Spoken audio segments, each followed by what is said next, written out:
Today's podcast is brought to you by Carrick's Audio and Audible, audibly acceptable audiobooks. Right now, you can get over 100,000 million books through the Carrick's Audio Bookstore. New York Times classics like I Married a Werewolf, Teen Bruisers, What Is This Dark Spot, Why Can't I Pull Off My Own Face, and the classic award-winning self-help book, How to Staple Your Mouth Shut by... Here is just a small sample of the audio quality that you can expect. He flicked the hair out of his face, the sweat beading off of it, his weight pressed down on her, his lithe form finding comfort in her curves. There was a sensuous quality to her body he couldn't get enough of. He slipped her bra off smoothly and tossed it onto the hard concrete floor. Bill patted the old Corvette with one hand. That's it, baby. Let me know all your secrets. An entire world is waiting for you. Just download them on the go to your Android or that one company that fucking hates headphones, so they remove the port completely. Listen on the go. Pretend you're busy so you don't have to engage with others in society. And that's right, you can do it all from the comfort of your little safety cocoon of sound, you goddamned introverts. It's best if you also don't make eye contact and beat your head like you're cooler than everyone else is. Just $19.99 a month plus taxes and fees and VAT times 2, or our subscription service that's only $19.99 a month plus VATs and fees and service times 2. And allowing our tracking cookies, you can have instant access to all that you desire when it comes to the audio realm. So join Carrick's Audio and Audible audibly acceptable audiobooks now, for when your eyes are just too fucking lazy to move side to side. And remember, you can't cancel at any time. Carrick's Audio and Audible audibly acceptable audiobooks. Let's just stop moving as a species, you difficult to tell. What's up, everybody? This is Carrick with ACG, and I'm here with Silver and Johnny for the Best Gaming Podcast number 575. Thank you, Silver, for joining in, for hanging out, for taking a day off from your busy life, saving people, probably being a superhero on the side, just super important shit. I wish. Our Fridays are spent talking about like what would happen if you had a pinky grow off your butt, and you're out there, probably vigilante, most likely the very reason the Punisher exists. Yeah, absolutely. As a comic book. And here we are like, dude, what do you think would happen if you had two PPs? Some of the big questions, Carrick, we've addressed. We've addressed probably the most important questions. Definitely shouldn't cross the streams, for sure. Yeah, that is true. Oh, yeah. What happens if you cross your own stream? Anyway. What's up, everybody? Happy you guys could make it. We have a bunch of stuff to talk about. Oh, somebody says Hightail's crafting table's better than Minecraft's. Interesting. I have not played that game. Heard a lot of people talking about it. I've not got a chance to do it. T. Carl says always good. Has some of the best crafting. Well, for like potions and I don't know if you could call them crafting tables, but that's like exactly what I was trying to figure out, the crafting table alchemy part. Like, what makes the best crafting table? Like, I don't even know what I mean by that. So, you know, your opinion stands. In the case of Kingdom Come, I think the interactivity of it, the fact that you are actually, it feels like you're actually making the stuff as you're making it. You're not just metal scrolling through a menu and picking mortar stuff, and pedestal, and holding a button down as you're doing it. Yeah, no, I get that. Yeah, that's definitely a good one. And it feels, you know, when you're cooking shit and you're doing all that kind of stuff, it definitely feels like you're making stuff. Septic Sauce says, I'd cross streams with ACG. Well, sure, you and I could cross streams. That'd be fine. But if it was two PPs on the same person, I don't know why. That's sort of dirty. Wow. That's like if you were drunk and you peed a little bit and it went down your taint or something. Hey, here we go. Best Gaming Podcast. Already started perfect. This is exactly how it goes every single time. Great mental image. Javier says, how's it going, fellas? It's going good. It's going good, man. We got it's going good for us. There's bad news in gaming right now, man. And it's interesting to see, or it will be interesting to see, because I'm going to study this. I've actually hired somebody to look into a bunch of stuff whenever we're doing numbers and shit. One of the first things I want to check on is how many people reported on Bluepoint versus who report on Xbox Studios when they close somebody. Because I'm telling you right now, man, Bluepoint is sort of, they do deserve if there's anybody who deserves the ability, recognition, maybe. No. Yeah, because I think recognition's there. What I'm saying is sort of where the company says, okay, your live service games you were going to do, your designs, because if anybody knows this, Bluepoint had a bunch of designs that they were sort of shooting to Sony after the service game got canceled. And this is what I said. When the service games got canceled, I'm like, guys, you got to realize it's going to be 5 years till we get a game from these guys. So it's not like Sony's going to be popping out games tomorrow because they decided to shift gears. And I just feel like that company had something special in a way that was connected intrinsically to Sony, which is not the same as Arcane being intrinsically connected to Microsoft. So maybe they were connected to their former owner and that group, because it really isn't Microsoft when you think about it. But with Sony, Bluepoint was sort of the ones that led on some of their most eclectic titles and an amazing remake.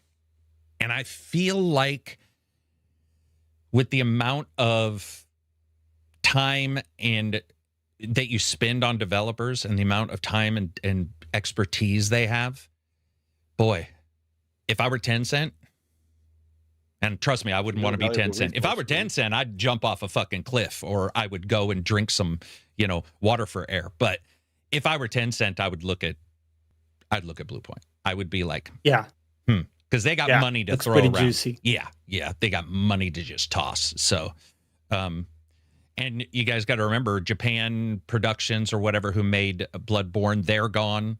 So like that team of, I mean, maybe the Dark Souls genre as a whole is a little thick, or not a little thick. I think it's really thick right now. So maybe some of these companies are looking at the Ghost style game, but that's already been Sony's bread and butter. It's just weird. And I don't mean weird like I can't understand it. I just mean weird as in, yeah, it sucks. Yeah, it's one more team that we're going to be without. And you guys know it, man. When you get a good team and they're fucking jiving and they're hitting on all cylinders, that's when that's when you don't Chicago Bulls them and keep warning them that you're going to replace them. That's when you like treat them and you're all, what do you guys need to see this? We've lost a lot over the last few years. Yeah, for sure. And it's weird. You see these studios that do very well, and then they still get sacked, Yeah, it's a sign of a troubled industry for sure when you're banging out. I mean, it's not good enough to. They were good sellers, but they took a long time good too. Job. Admittedly, that's a lot of money. Go ahead, Silver. What were you going to say? Yeah, but I mean, is in the case of both like Bluepoint and Monolith, it's also just mismanagement of that resource, allocating it to something that they were doing great stuff, but you allocate them to do something entirely different. Yep, that they're not really meant for, and you completely mismanage that, and then they're the ones who pay for that. Yeah, man. Bluepoint did work on, what was it, Last Guardian, I believe, or was it Shadow of Colossus? No, Shadow of Colossus. And, one of the best games, the never-ending story style games ever. And that's not a cop-out because big giant creatures or anything like that. It was just, they had that otherworldly feel. The horse connection, for sure. Yeah, for sure. Definitely see the was that Artax? Story. Yeah. Artax was the horse name, I think? Aguro. What was it? Aguro. No. Aguro. Okay. Agro. Agro. Oh, gotcha. They've got something to them, and putting them on a service game, it makes sense from like we step away and look at the finances. If you take nothing into account, I'm sure you guys have seen this. I've seen it. One of the worst things that can ever happen at a business is a person who, by sheer time spent or by lack of other people, a person gets into a spot that they can't handle. And, like they basically end up getting elevated to a point to where they fail. And these guys did so well that I think that's sort of what happened, is like, oh, they can make anything. And like, dude, that's not how it goes. That's not, any developer will tell you that's not how it goes. Look at the guys who have moved to Unreal and all the difficulties they've had moving to it. And Unreal's got issues, but we now have seen games that don't. So you're like, okay, so it is possible. It probably takes a great deal of time to take a generic engine and move it to something that does exactly what you want. But developers take time to learn stuff. They don't just wake up and go, yeah, I worked on Godot, so now I can do Unity. Or I worked on Unity, now I can do Unreal. It takes a long time to train them on new engines, new styles of gameplay. It sucks, man. It sucks. Jeff Bozeman, 5, 2, 6, 8. I wanted to sound like one of those radio stations that the Russians use for spies. $50 super chat. You rock, Mr. Jeff Bozeman. He says, happy Friday, guys. Good to see you, Silver. Not trying to derail the convo. Just wanted to say Avowed on PS5 Pro is a far different experience versus what it was at launch on Series X. I know there have been patches, but man, wonderful combat and visuals. It must be because I mean, admittedly, I played it last week on the Series X and played it this morning on PS5 Pro. I didn't notice far different, but it's definitely got its patches since the game originally came out too. I mean, I played it late last year after a lot of its patches. I didn't have any issues, but that was also the PC version. For me, it ran really smooth. Yeah, we're PC we're PC whores here. I'm just joking. Yeah, I would agree. But it's awesome you're getting a chance. And here's the thing, man. Yeah. Whatever anybody wants to say, plain and simple fact is Microsoft has made some seriously smart decisions in doing the changeover and releasing some of these titles. And not all of them, but some of the titles for the Sony PlayStation. And it's sort of gangbuster in them, you know? Like it's ridiculous. It's turned out to be super positive for them, man. I'm really happy to see it. What else about Bluepoint? Did you guys play Dark Souls remastering or whatever it's called? Demon's Souls. Did you guys do that one? Yeah. What did you think? Yeah, it was fantastic. It was completely redone from the ground up, but preserving all of the ethos behind the game. The gameplay quirks were there, but still somehow kind of recognizable, but really polished. And I think it was one of the best remakes I've seen of a game. Yeah. I really respected the original source stuff, but made it so much nicer to play, which is a very tricky balance, right? We've seen some games that keep the full original works, and then that's now maybe not a game people want to play because some of those things we've moved away from. Yeah. Yeah, I was a big fan of... I didn't necessarily like that game, but that's, I think, just because it's an old game and it was remade, and so there were still some parts of it that, maybe didn't appeal to me, but I definitely liked their prior games. And they were super talented. That I will say one thing, that remake's graphics were insane. They did such an amazing job. It's just mind-blowing to see how good that was. So, yeah. I mean, where these guys land too, right? Because probably all over, I would imagine. Yeah, that's what I was thinking too. Winds. There's just scattered to the winds, just a nuke going off because unless, I mean, I could also see a bunch of them like setting off to do their own new studio or something. Maybe I hope the investment's there. I hope the investment's there because that's I think one thing I worry about is the investment money. I've talked about this before, but one of the investors, he invests in video games all the time. They're down at about 5%. He said in the past, you could come in, you could have an idea, you had maybe a name connected to your game, maybe just a voice actor friend, you could get 10 million or something like that. And now it's like you probably need a level, you probably need signed contracts, you probably need maybe a team already put together before they even think about it now. That's how how much money has left game development investment, which is just nuts. But we'll talk about good stuff too, because there is some. Dylan says, reminds me of when Hi-Fi Rush devs just got deleted for no reason. Well, other than sales. Sorry. But I think the difference is that they just didn't sell.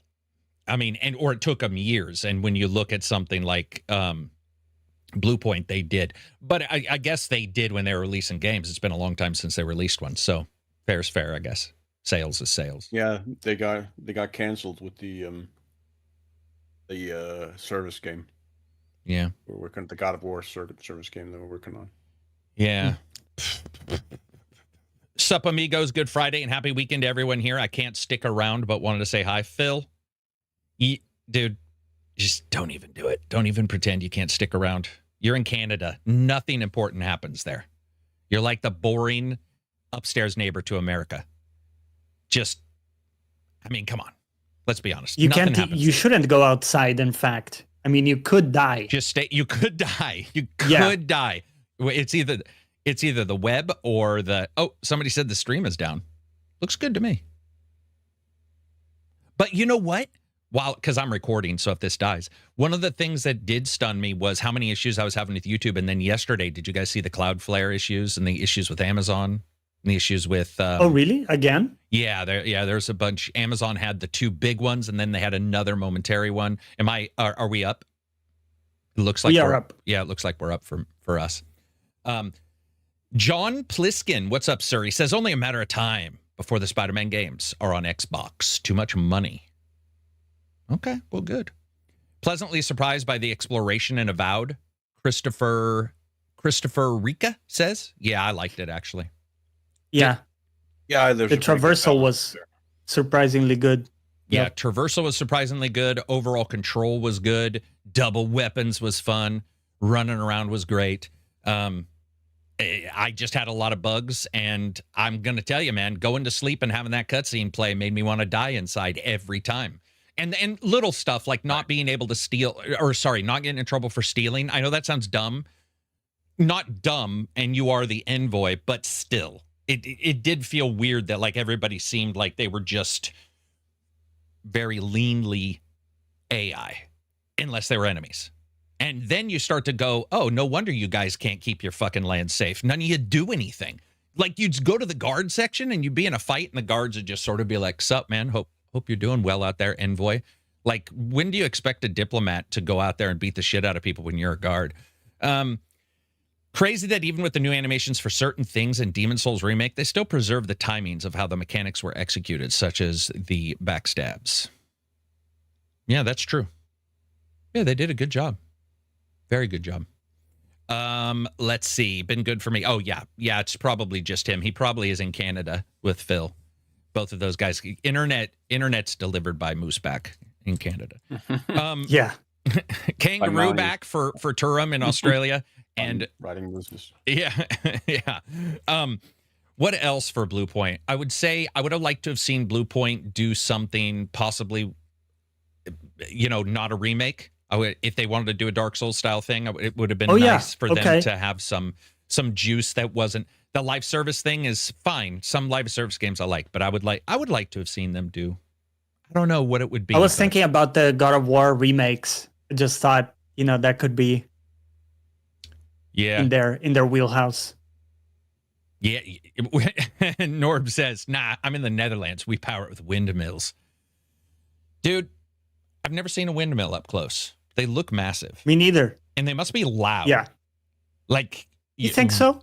I don't know, they're man. kind of passively They rolling. can be, yeah. I mean, we have loads and loads and loads of them here. We're one of the main windmill hubs of the world. Yeah, So, something about a windmill I think it reminds me of like the old days, like not a new windmill, but like it's still. If they become you have to be creaky. kind of close to them to hear them. To hear them, yeah. I just for some reason think it'd also be a great place to somebody's got to go up there, drop a little oil, yeah, little lubricant in that a little sucker. WD-50.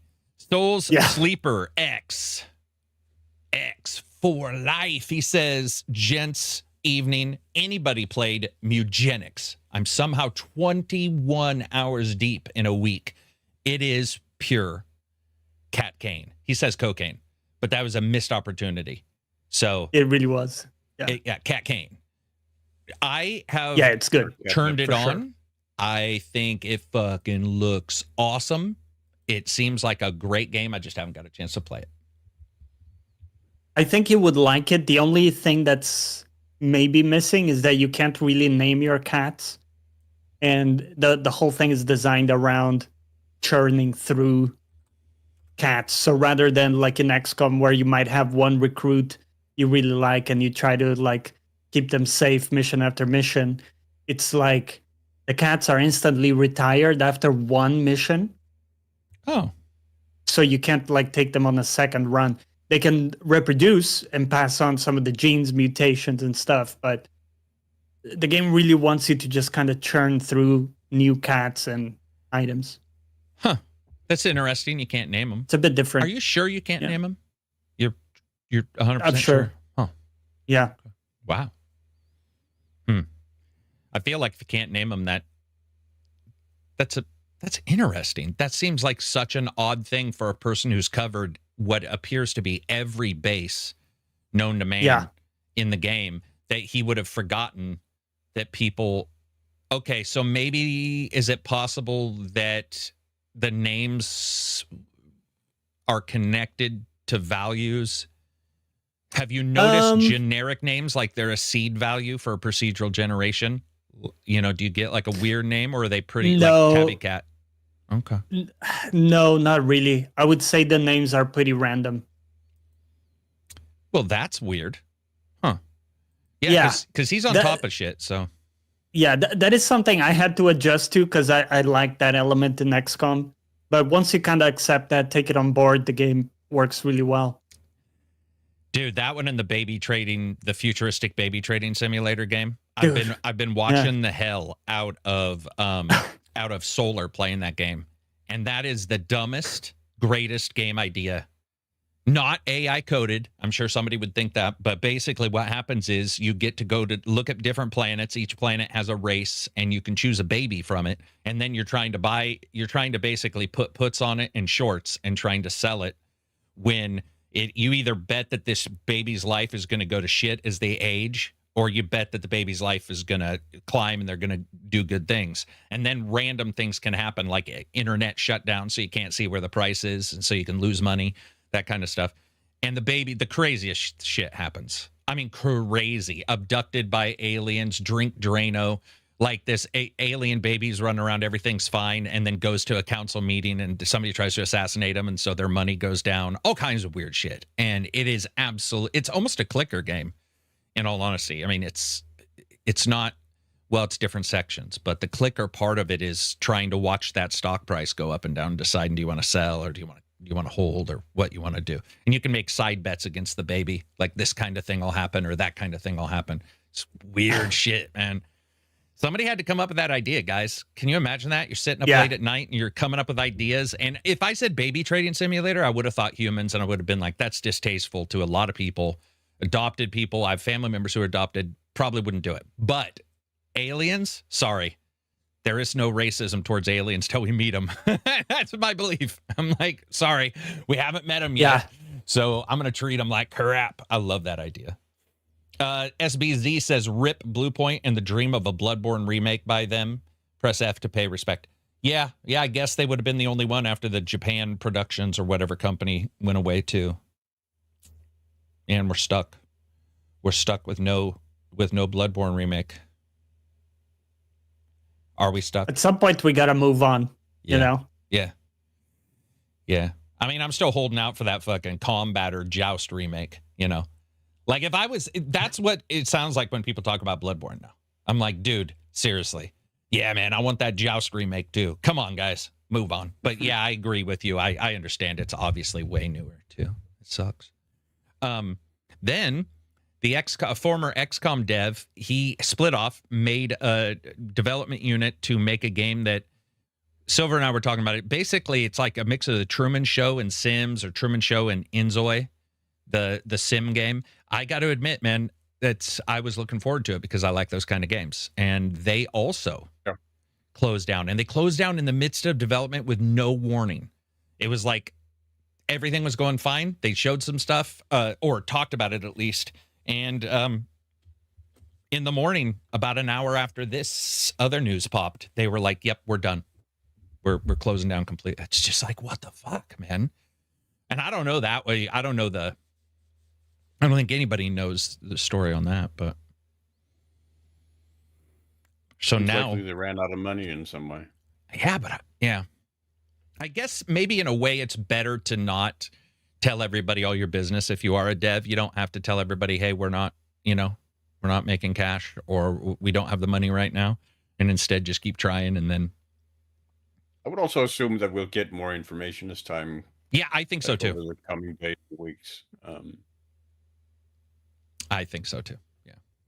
Yeah, I think that one will pop up pretty quickly. Actually, we'll get some news about it, just because also he made XCOM, helped make XCOM. Was a big part of making XCOM, and they went on to make Midnight Suns.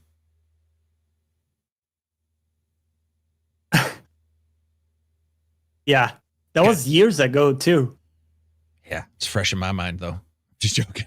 That game was, the game I guess could have been something. I don't know, but maybe, possibly. What else? What do we got for news, Johnny? Let's go down the list. We got. Let me go past all the questions because we got a lot of questions. We did Bluepoint, XCOM dev, Jake Solomon. Oh yeah, 13-year-old Decima engine enables Death Stranding team to achieve unique results. So this popped up in all the engine discussion, where people were like, "Oh, why don't people move on from Decima?" And I look at Death Stranding 2, and I'm like, why? If you look at Horizon, true. Horizon 1 and 2, and their DLCs or whatever, why? Why would you even want to move? It's got all kinds of crazy stuff. The GDC covered like wind currents across grass. Like it's got some crazy, really good ways in which it handles its aesthetics. Would you try to do a Dark Souls game in it? No, unless it was a very specific. Yeah, but for what they do, right? It does the job super well. Yeah, I think so too. Did you guys both do Death Stranding 2?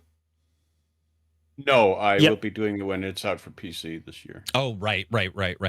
Yeah, Johnny, then Silver will get to see it, but that first section of Death Stranding 2 is still one of the most mind-blowing. Blows your mind. On the mountains and just looking around and going. And smart use of technology, too, because it's not like he was on a ridge with trees and animal life and all that shit.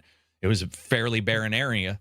But it was the way in which they handled the fidelity of the rock and the sand, and you were just like, damn. Those are some textures, man. Yeah, God dude. Damn. Yeah, and the animations of him moving around, just all of it, man. Death Stranding 2 is really, surprised me, man. I mean, I was glad I liked it. I think you'll enjoy it a lot, Silver, especially if you did one. You did do one, right? All that type of stuff as well. Yeah, I really enjoyed one. Interactions with the ground and weight and stuff. Those are probably things that the engine does really well naturally compared to Unreal, which can look pretty floaty in comparison. I mean, and it also just depends on what the developers are going to focus on. But obviously this was a discussion by somebody who didn't know what they were talking about. It's like, why don't you just switch? Why don't you just switch, right? As if it's putting on cleaner socks. Newer is always better. Yeah, why don't you just switch? That's how easy it is. Just switch. I always mess this up. Milla is what I'm going to call you. Excited for Death Stranding 2 on PC. Played the first one for 170 hours. Wow.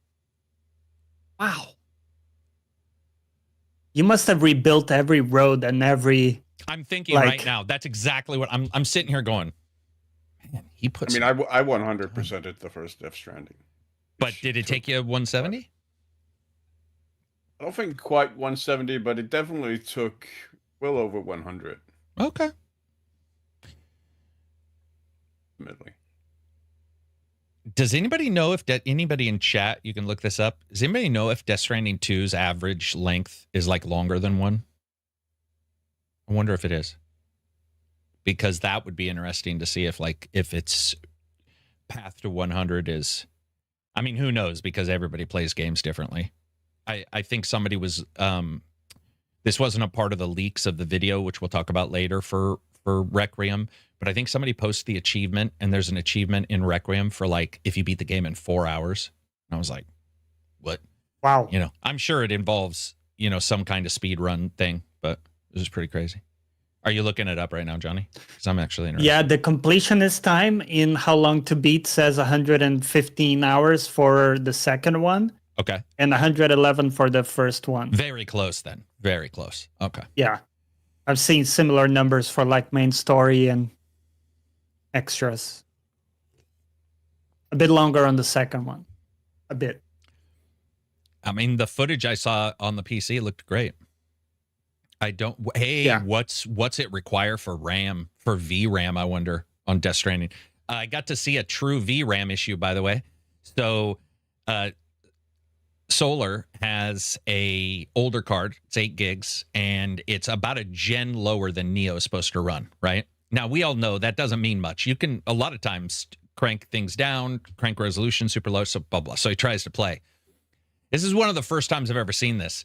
Like, he was having actual issues with audio not syncing up at the same time with the video. Like it didn't even have, it was like running the video quick and then slowing it down. It was actually a very real good test of what having not enough VRAM would show. And it wasn't just that. That was just one of the issues I saw. And, that's connected to everything as well, not just VRAM.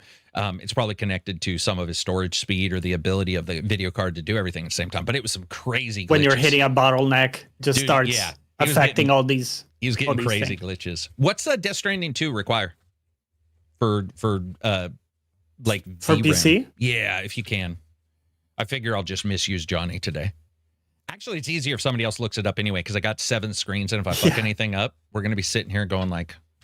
It looks like at least 16 gigs of RAM, an SSD with 150 gigabytes plus, mid GPUs. I'm seeing here a 4070 or a 3060. So, interesting. 16, there's no 150, that has to be so many cutscenes, I would imagine. Yeah, that is a lot, right? Oh, yeah. So 16 average, or 16's the lowest, 16 gigs. That is a hit. There's a lot of people still with 8. Damn. Yep. Looks like that's the minimum.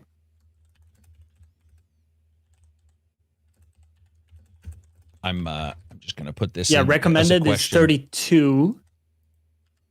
And then recommended for 1080p high graphics, you're looking at a Ryzen 7600X and a 4070 NVIDIA. Damn. What do I have? I guess I have 24 because I have the 4090. You have 32 because you have a 5090, right? I have a 5080.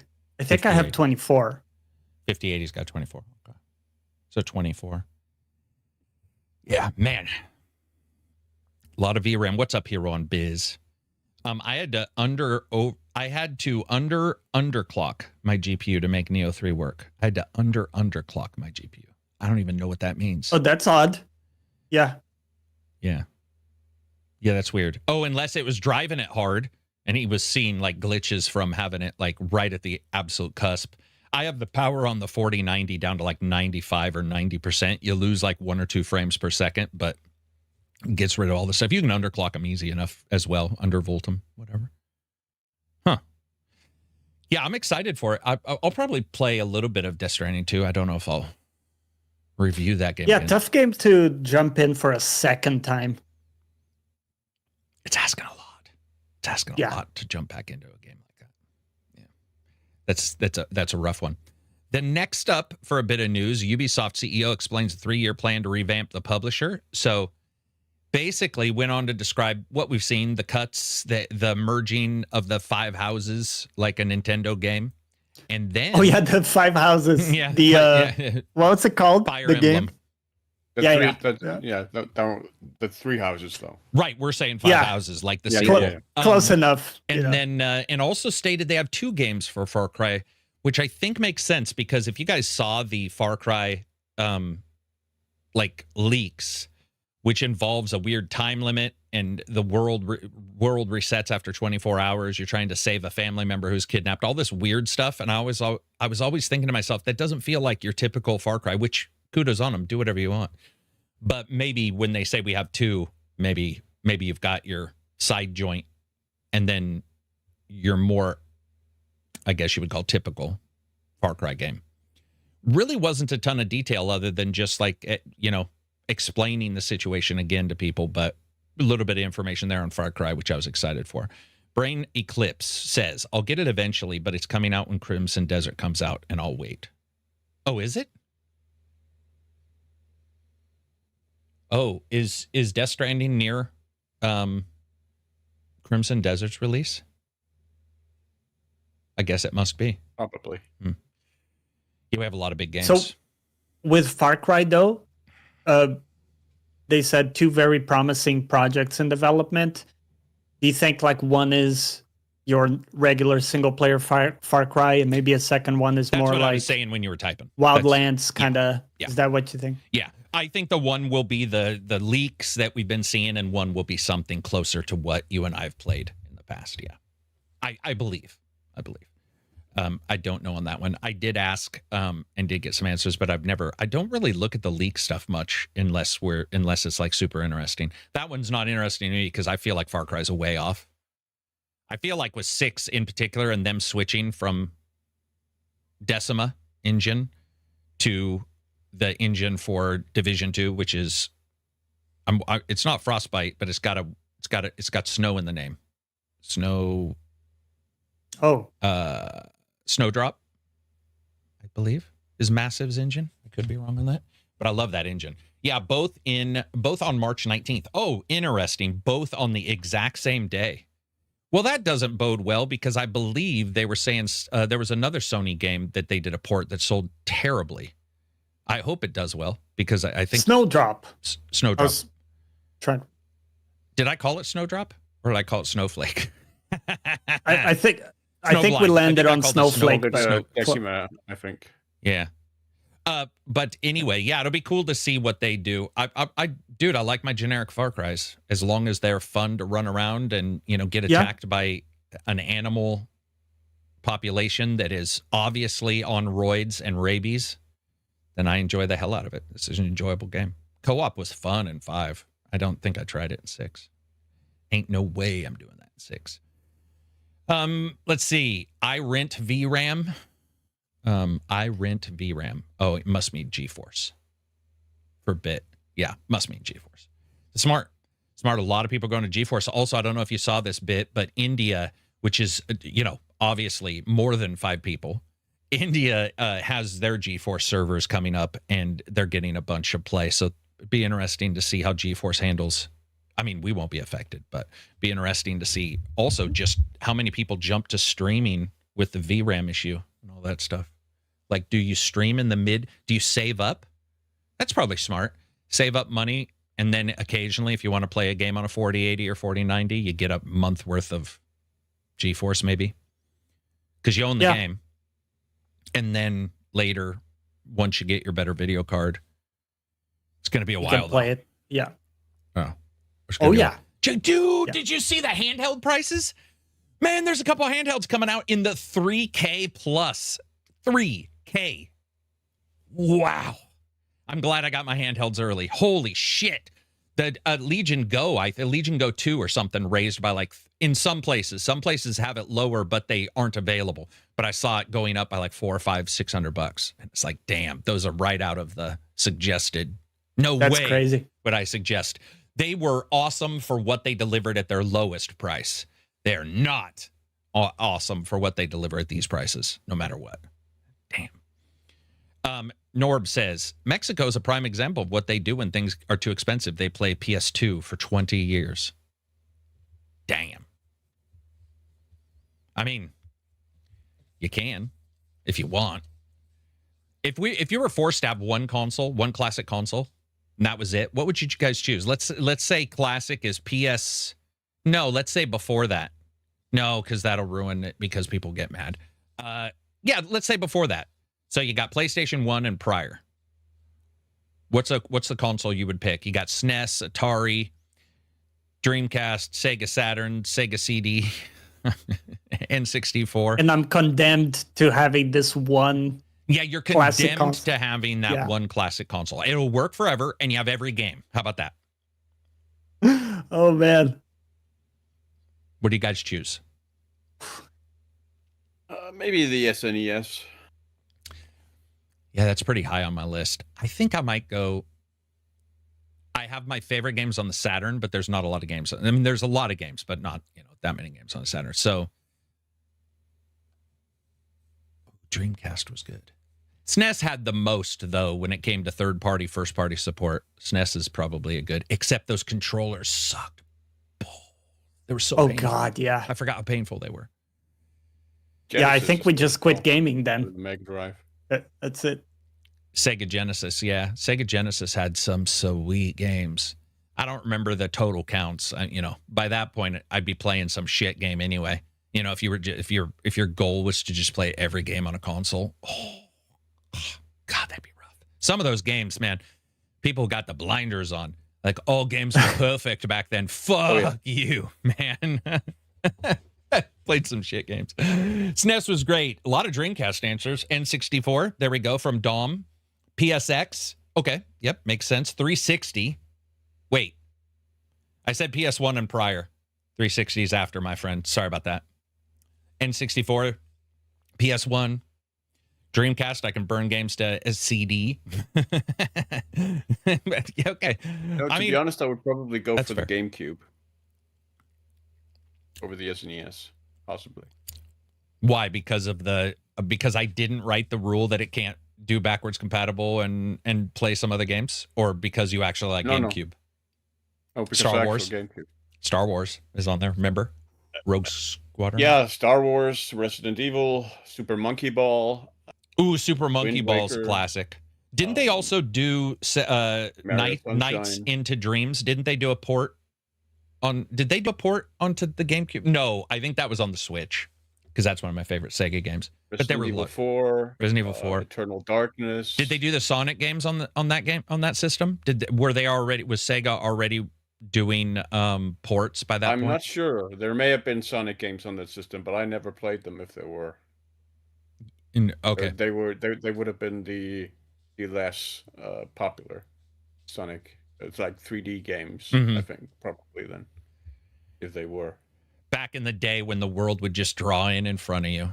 When pop-in was not at all it wasn't even discussed. I was playing Sega Daytona Racing on the Saturn, and the entire mountain would just appear, and you go and read reviews and it'd be like, one of the best looking games of all time, and you're like, dude, the mountain's right there. But it's so crazy what we were accustomed to back then, man. Also other GameCube games like Beautiful Joe. Beautiful Joe, yeah. What's the one where you're the little dewdrop and you're running around? It's like there's hundreds of Pikmin. Yeah, Pikmin. Wasn't that on GameCube as well? Because I've always liked the look of Pikmin and never got a chance to try it. And then of course was there Donkey Kong on the GameCube? Was there a good Donkey Kong? That I honestly don't remember. What's Donkey Kong Country? That's SNES, right? That original one where they were talking about the SGI graphics all the time. That was the SNES, yeah. But also Metroid Prime, also GameCube. Yeah. The original Metroid Prime. Damn, but I mean, for me, it'd be Star Wars. I had forgotten. Like, that game was... And graphics still pretty high fidelity for the GameCube. Yeah, the only thing you would be missing on the GameCube, I'm assuming, is a lot of the mature games, because Nintendo was still, Well, you would think so, but then we had Eternal Darkness and Resident Evil 4. Yeah, I was thinking more along the lines of fighting games. I mean, what did their Mortal Kombat look like? No blood? No fatalities? I don't know, by the way. I don't think literally there was asking. Mortal Kombat on the GameCube. So, yeah. Donkey Kong Banga. Oh, was that the... This looks like I'm patting children on the head. But wasn't it the one that was like with the bongo drums? Yeah. Yeah. That was the thing. That was the thing. It's very weird when you go back and look at the instruments and the equipment that were a thing. Robbie the robot for the SNES. Trying to think of some of the other crazier devices that came out, and like bongo drums is definitely hype. Any weird controllers? Like Nintendo had the ones where the figurines would attach to the controller, didn't they? Are you talking about physically? What are they called? The what are those called? They still have them, don't they? They still, I think so. Weeboos or Wombos or Emus or Emos. I don't know.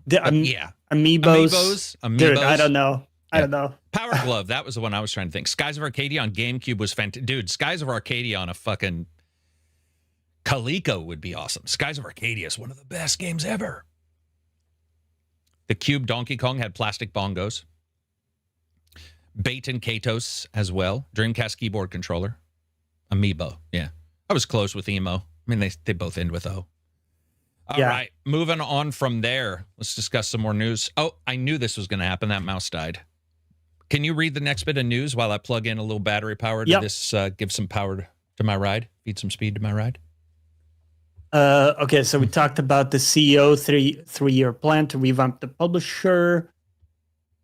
Ubisoft insists MIA Splinter Cell remake still in development. Oh yeah, so let's talk about that. Despite layoffs. So despite layoffs, Ubisoft basically went out and said, yeah, it's for sure still coming. Which I assume it is, just like Beyond Good and Evil 2 is for sure still coming. What do you guys think the timeline for a Splinter Cell remake is? Do we think we're going to see Splinter Cell remake?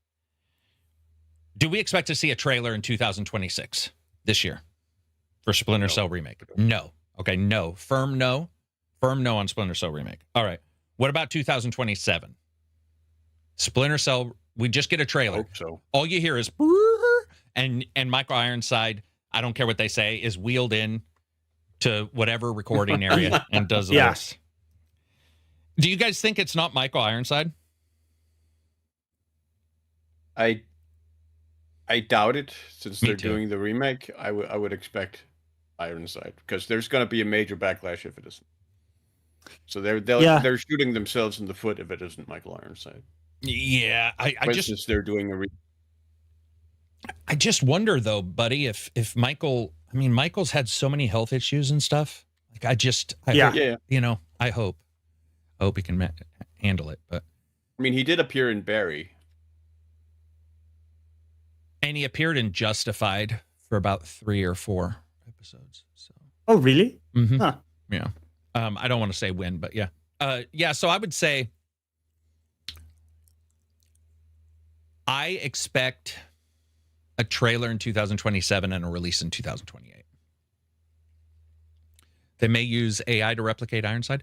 Can't use AI unless Ironside's okay with it. But I do know that a lot of actors are starting to become okay with it, especially if they get older, where they're like, hey, I can get some residuals. Voice. Do what? From remaster the old audio tracks from the original game. Yeah, if it's just a remake that, you know, they are remaking it, but the story is generally the same, absolutely go in there and clean up the audio. It will be Matt Mercer. Let's hope not. Nothing against Matt Mercer. But yeah, we'll have to see. Troy Baker. Man. Yeah. I mean, okay, listen, my attitude's changed since the indie game came out. True. Yeah, he pulled off like an unlikely success in that one. Yeah. So if it's possible and he sounds like Ironside, or, you know, or they go with a different voice completely because they know they want to make a series and don't want to worry too much about age-related stuff. Because Michael Ironside is ancient.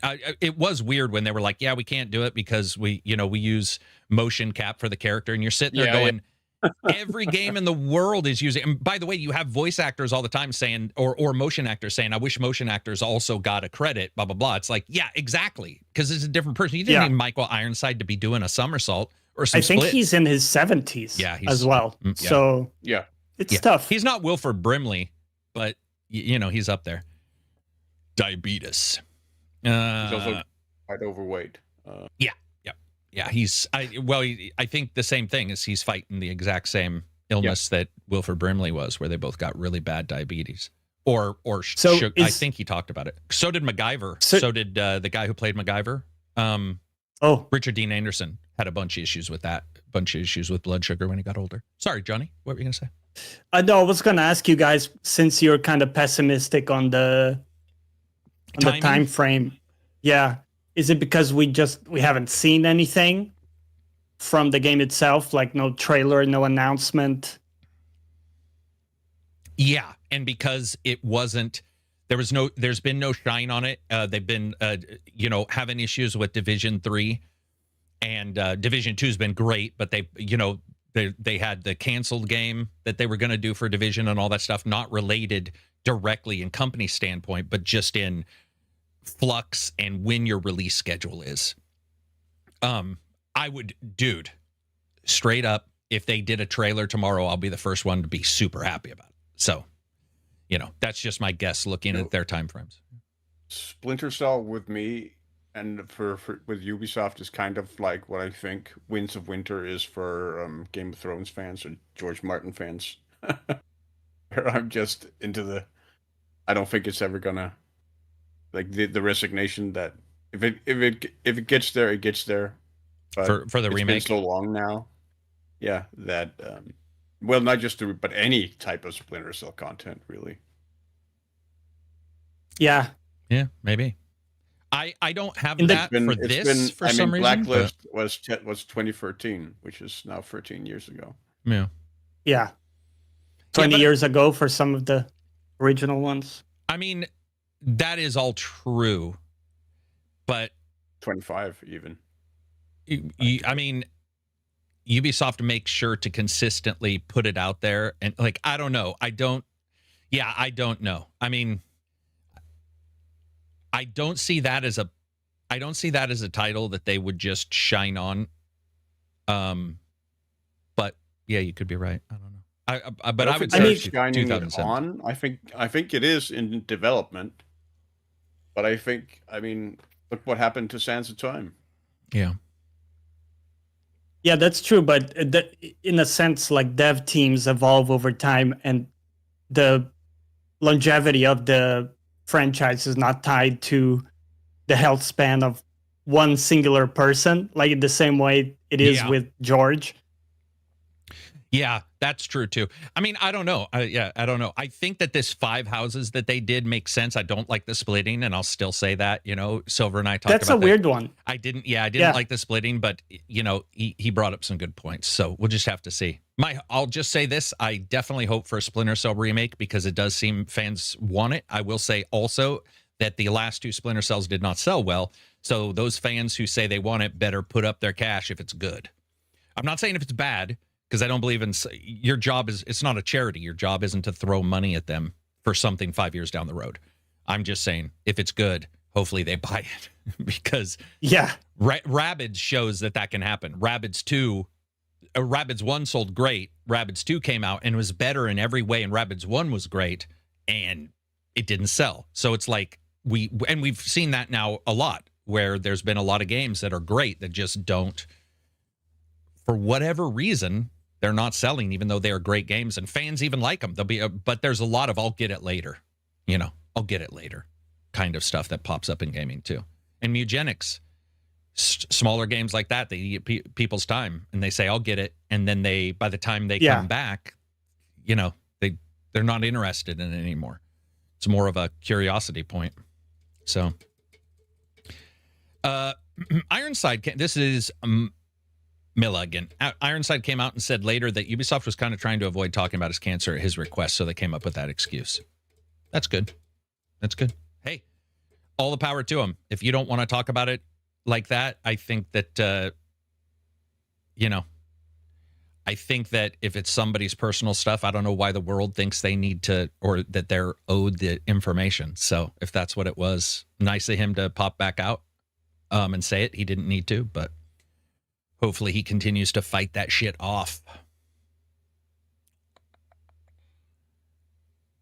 No imagination or creativity nowadays. It's great to see when I see a ton. I see a ton of imagination, creativity. Welcome edition. Yeah.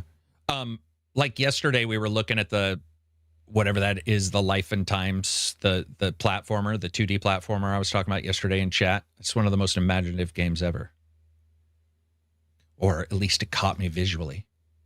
Which one was that? That Life and Times of Goldman or whatever. Oh. It just looks fantastic. I see basically a shit ton. Even in big companies, I see a shit ton of creativity. Like, I think that's once again nostalgia talking. Like, look how creative we were back in the day. Sure, because you both had to meet each other halfway, and when they told you that the yellow blotch was Indiana Jones, you had to use your creativity to assume that the Atari 2600 was playing a fucking Indiana Jones game. And as we get more realistic with graphics, imagination goes away on both sides. But I personally, I see a ton, man. I see a ton. Maybe it's just not what people are looking for, but well, we see a lot of people who think there's a ton of creativity. So yeah, I don't know. It's weird. You can never win. There's always going to be somebody who doesn't like the old days and only thinks technology is important too. So what were we going to say, Johnny? No, sometimes it can be a bit of a self-fulfilling prophecy. If you make that statement, you're also now filtering for things that reinforce that point of view. Sometimes we can all get stuck in those ruts where we just have a narrative in our heads about something, where in reality, if you look around, I think there's plenty of cool stuff. I think the other thing that's really probably hurting people is some people, for some reason, I joke about the Book of Woe, but whatever you want to call it, the Book of Remembrance, that they've been playing games for 15, 20 years. And they completely they're incapable of thinking on the other side of somebody coming into gaming today or coming into gaming in the last 10 years. We've talked about it before. People saying you can't play the new Final Fantasy if you haven't played the old one. And you're like, what kind of fucking stupid is that? That's like next level. That's next level shit to say that. It makes no sense. Or you can't like a game now because games were better back in the day. Yeah, well, this guy was swimming around in his daddy's nuts. He wasn't even a child when that game came out. So, I mean, I see people say that. I saw it come up with Doom. There were people like, why are they remaking a Doom? The original Doom was like in 1990 or so. I can't remember when the original Doom was. And I was like, dude, that might be the dumbest sentence written by a human. Like, what? It makes no sense at all.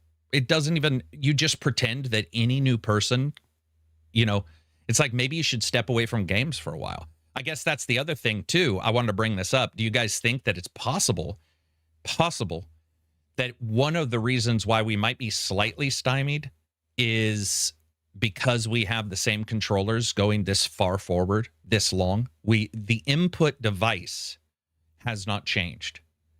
And I've sometimes wondered if that's an issue, too. That because the input devices haven't changed, you're still stuck to 4 face buttons as your basic. They did bumpers and triggers first, bumpers. I mean, is it possible that maybe we're at a point to where some of the integrations we want require other things, whether it be voice, eyes, you know, your focus? I don't know. Do you guys think that?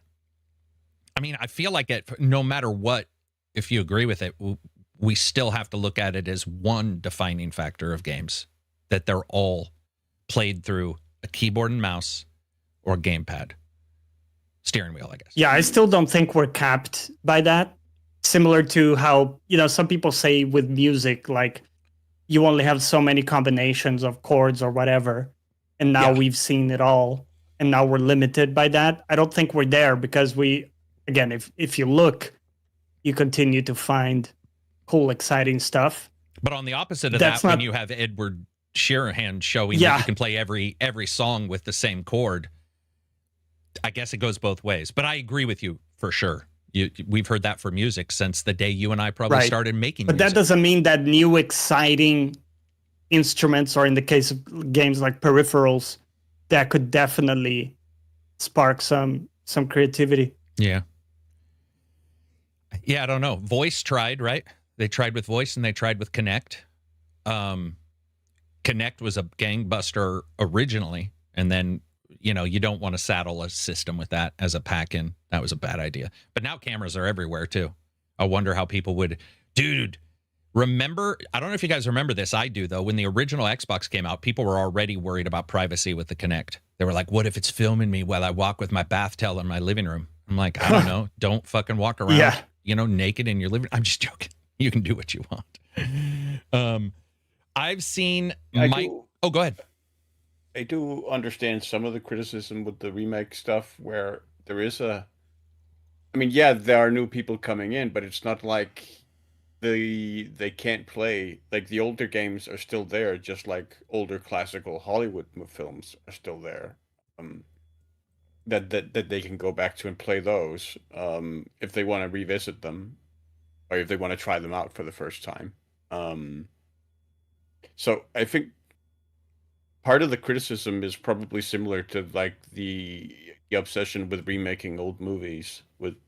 Is similar to, yeah, it can be a way to introduce new generations, but it also, I think there is also a part of it that hampers the experience of the original, maybe, and the exposure of the original content, potentially. But I do believe that you then start looking at whether it be emulation or another system purchase or needing a PC versus a console because backwards compatibility isn't great. Yes. On consoles in particular, even with Microsoft's pretty big, sizable attempt at getting good backwards compatibility. But I do agree that, I also, though, agree that if a person gets brand new into gaming and one of the first things they hear is, no, go back and play this shitty looking game. No, yeah. That's I very much agree. Or you and I, who would love to see, I think you would love to see it, Obsidian Alpha Protocol remake. We would not want a gamer to go play that old game. At least I wouldn't, because it's a disaster. You know what I mean? I would not. They're going to bounce right off. Yeah, I understand. I bounced up. Solar, who was super interested, started playing that game. He's like, damn, you guys like this? And I'm like, listen, you got to give me time to explain why people like that back in the day, because it's a rough bitch. And it was rough to us when it came out. It wasn't a game we overlooked the issues. You were playing that game doing spider crawl, weird animation glitches going, fuck, man. I mean, you fought that game. I'm going in as another shooter that I loved. I think there's 2 of them. And, but boy, Project IGI. Project IGI, dude, I love those games. But, you know, you'd get that thing where you'd be climbing a ladder forever because of the ladder. They forgot to put a bound box on the end so you could leap over a fence. And you were just like, I'm in the sky. What is going on? You know, you'd have all these weird things. Oh, God, those were good times. I mean,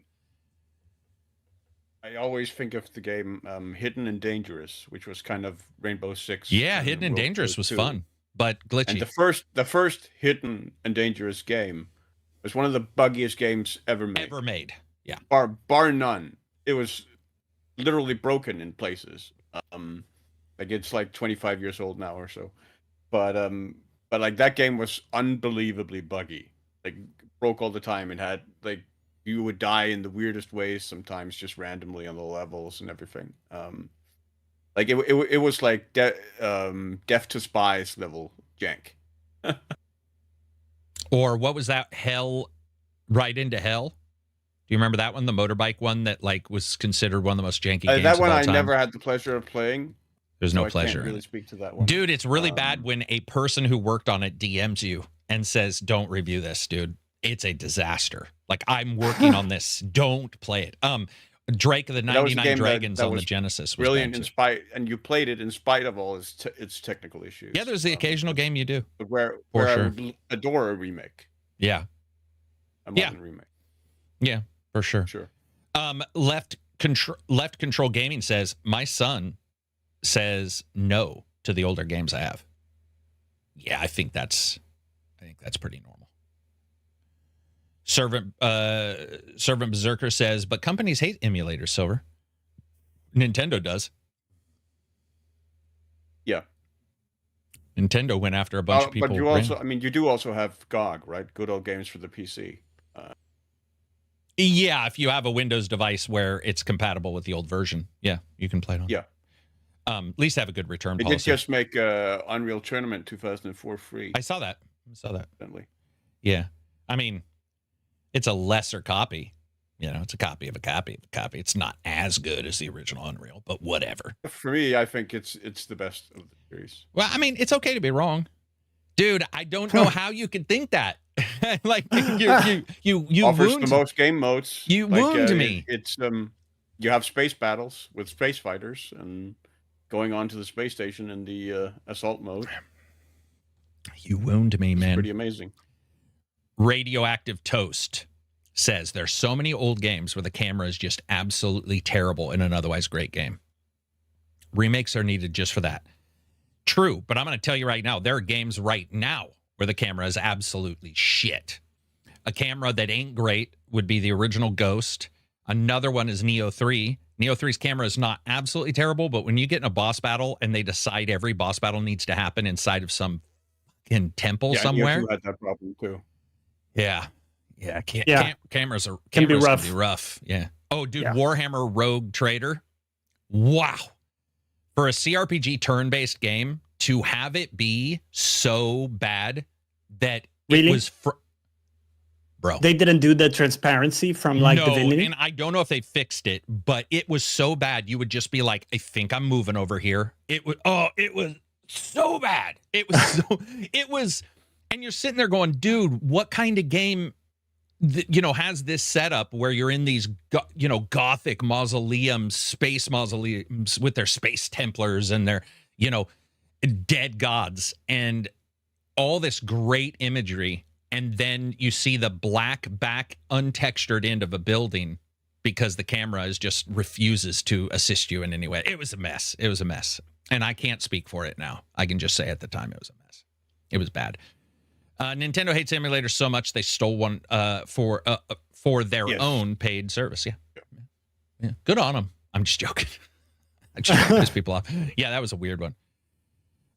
Oregon says it was better last time I played at Rogue Trader. That is, but still weird in places. That's interesting. I just talked to somebody yesterday who's playing it, who's like, it's still terrible, but I can never tell if my level of acceptance was higher and I just thought it was still shit, or if the new person playing it was warned by me and it's so shit that even with a warning they thought it sucked, or if I've over hyperbolized my description of it and it wasn't as bad. But I see my old footage. I still have that footage, and we were looking through it about 6 months ago. And in the footage, I had to cut multiple times because I couldn't even see the character to talk about it in the review footage. I was just like, God dang. If God of War Remake uses the modern God of War camera works, it would be an instant wait for a sale. Oh, if the remake, you mean of the old ones, uses the modern God of War camera? Dude, that would be rough. I don't think they'll do that, right? Or will they? No, I don't think so. Different style of gameplay. Go ahead. Yeah, I was talking with Asa about this. It would be such a big revamp to make the games without the fixed camera that I think it's too big of a lift. You know, you're looking at a full-on, from the ground up, reimagining. It'd be rough. Be rough to see. At that point, it's not a remake; it's a reboot. Yeah, pretty much.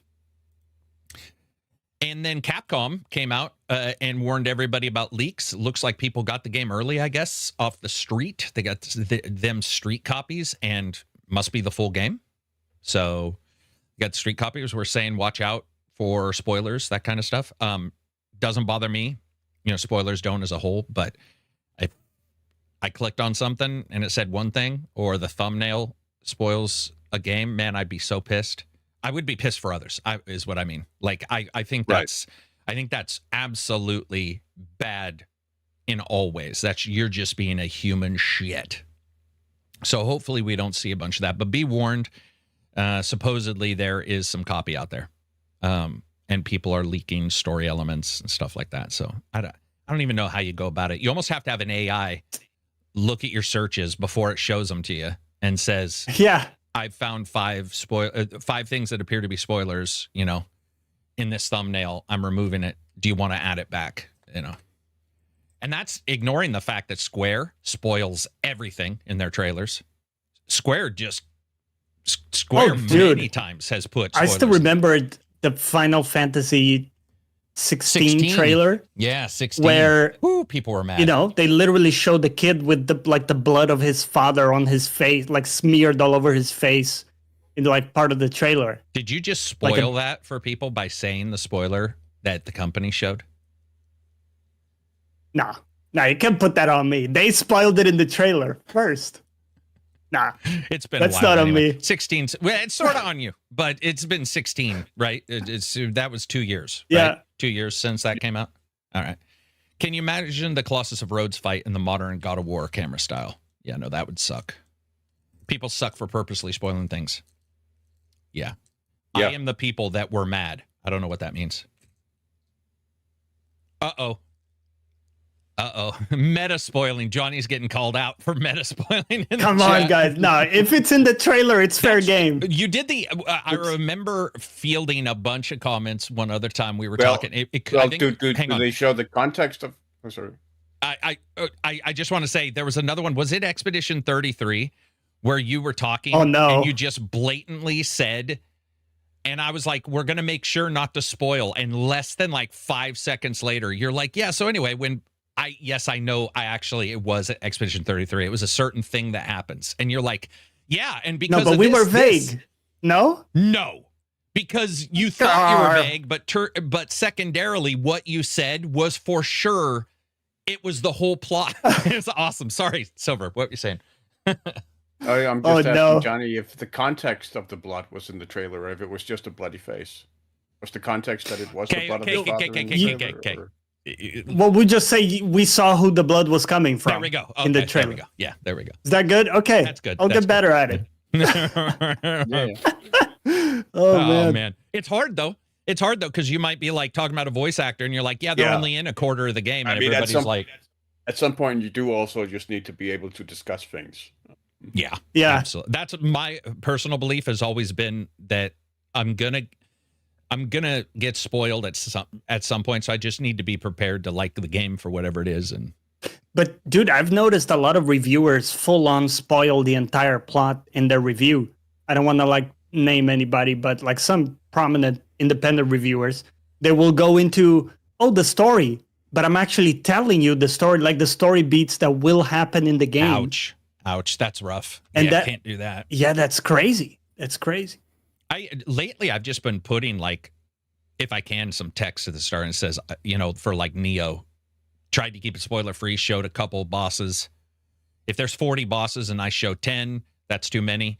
But if there's 40 bosses and you show 4 to 5, guys, come on. Like, you got to show a boss fight in there. So, but yeah, if you're like, let's talk about the story. So this character's only in it for a 10th of the time. And you're like, wait, what? What is he talking about? Go ahead, Silver.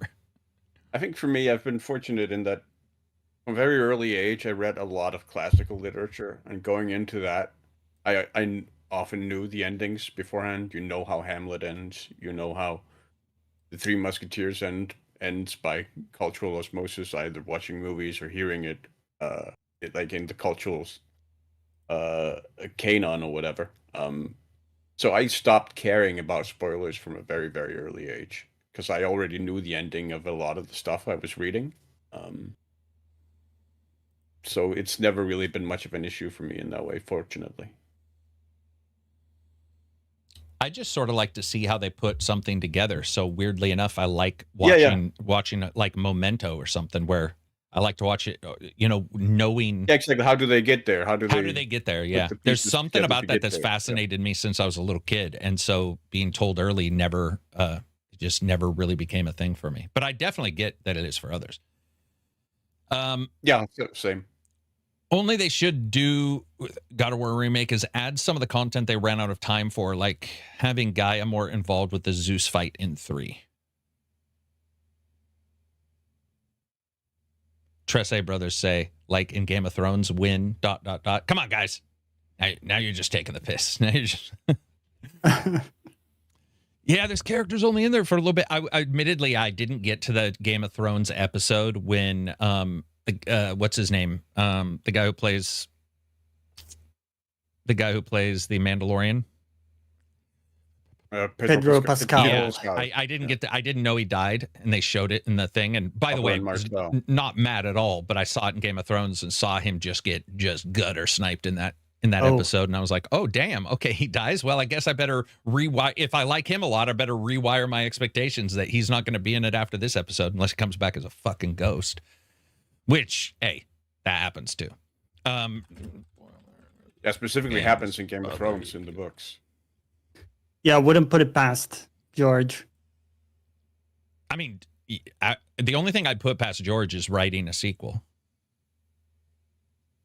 I was gonna say a little below the belt, but actually, I think it's Duncan Egg books. He says. He says what? He's gonna write 10 Duncan Egg books. What's that mean? That sounded like Yiddish or something. That's 10 like short stories with the characters Duncan the Tall and Aegon. Oh, okay. And not do the sequel? Oh, he's still gonna do the sequel. Yeah. Okay. Well, that you tell me. I'm an optimist, but I mean, holy crap, that right there. Yeah. You gotta respect it.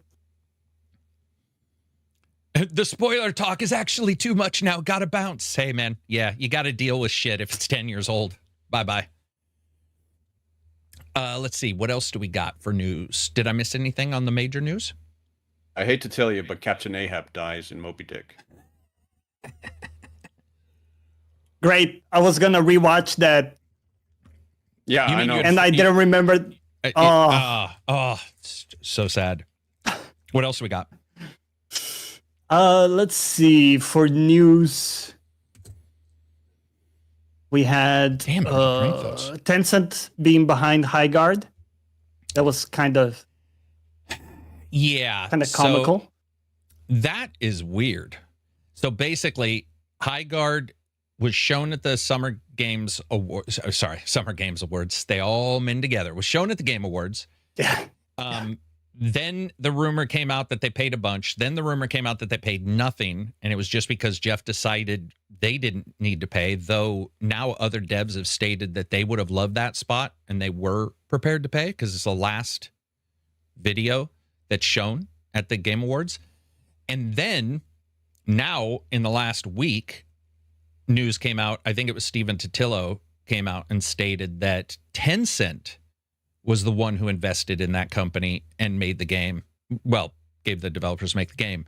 So now there's a question of like, why wasn't that discussed, or why was it hidden? Because no one talked about it. It seemed to be arbitrarily removed when that is not removed. Normally, it is not removed. Normally, you hear that in whether it be interviews, whatever it may be.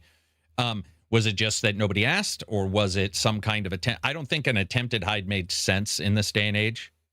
It feels to me like data gets out. I mean, I don't know, unless they really thought they're going to. And then what does that mean for, did money change? Like, did money change hands? It's just a mess, I guess. It's just a mess, all, for that game and for those devs. Is their website still down, by the way? Did you guys hear about this? Their website literally was down. Oh.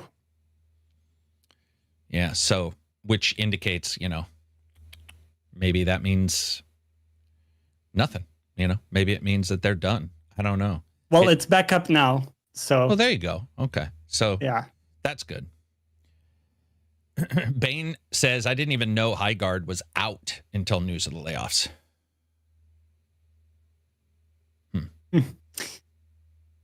Yeah, I mean, the layoffs are, I think, maybe the worst part in terms of perception with the whole thing, especially if it was bankrolled by Tencent and they just kind of like pulled the plug. Yeah.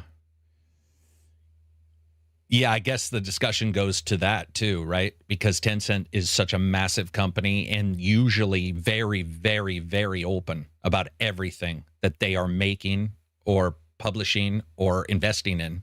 I mean, it's, one of the largest, I think they are now the largest video game company in the world. So you would assume, like any other game, they would have immediately just been like, oh, and Tencent's, helping us produce this or whatever. And so nothing happens. And it's just all connected to the oddity of the awards show. I think that's just it. Everybody was confused. And hearing the horror stories from the devs sucked. I don't necessarily think there's anything wrong with the game, and I don't necessarily think it's not even worth jumping into. I think they had 90,000 concurrent players when it first popped, which is it's not as big as some of these games, but 90,000 isn't bad. Pretty big. It's not a Concord, It definitely. Dude, Concord had 9. Total. Yeah. 9. It's ridiculous. So, yeah, I don't know. Sucks, man. It sucks. And hopefully those guys, figure out what they're going to do. And maybe, hopefully Tencent, if the website's back up and all that kind of stuff, Tencent's got the money. They've talked about, all their games won't work. So maybe we'll get another game from those guys and they won't drop out. But I haven't heard any real complaints towards that game. And like I was telling Johnny last week, I love the idea of mount-based gameplay because we just don't see that very much. Yeah. Yeah, the big complaints were the maps being too big, performance was poor. Performance was poor on that game? Ones. Yeah. Oh, okay.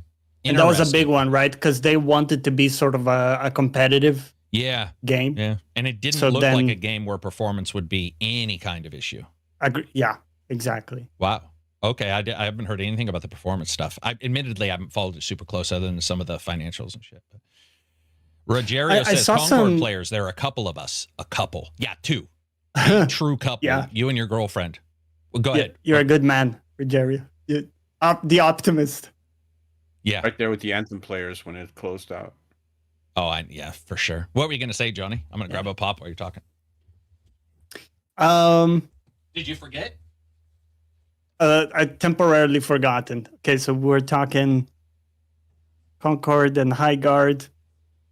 Oh, I saw some posts of people saying that Keighley gave the spot because Tencent was related, or maybe expecting like a Quid pro quo. how do you say it? Like yeah, like a rub my back, I rub yours. By the way, that's just what people are saying. I'm not saying that. I'm just saying that I saw that reported as well.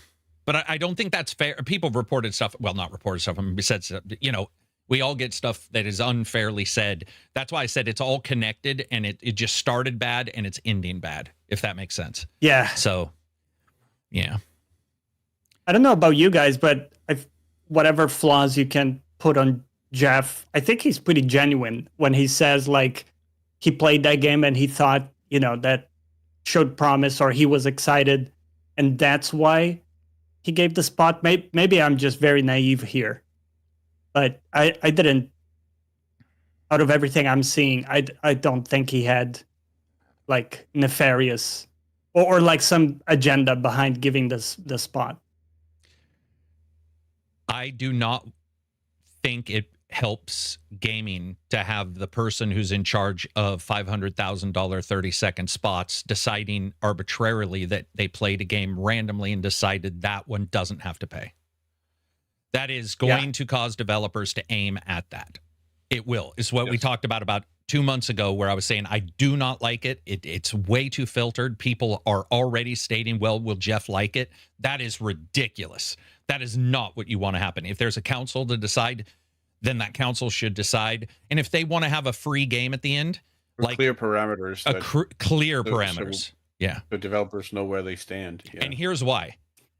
Here's why. And you know me always thinking the opposite side. You cannot tell everybody how big your award show is. You cannot sit there and crow from the top of the shitter house and tell everybody how amazing your whatever your video is and how well it does, and then turn around and arbitrarily have these quiet side decisions without understanding the negative repercussions of the people who want to be in the goddamn thing you are just crowing about.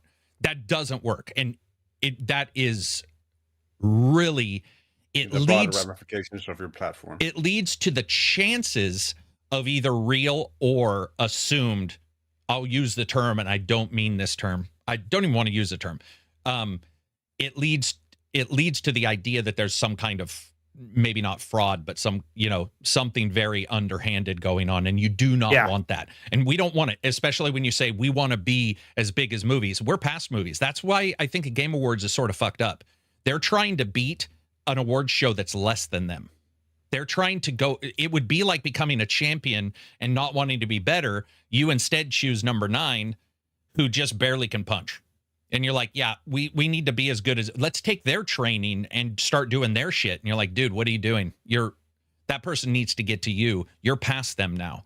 You don't aim at those lower than you. You look at your competition and you try to like make sure that you're shored up. And this one missed. I'm sure they'll change it next year. On the other hand, I said they'd change Muppets, and they were. Oh God, yeah.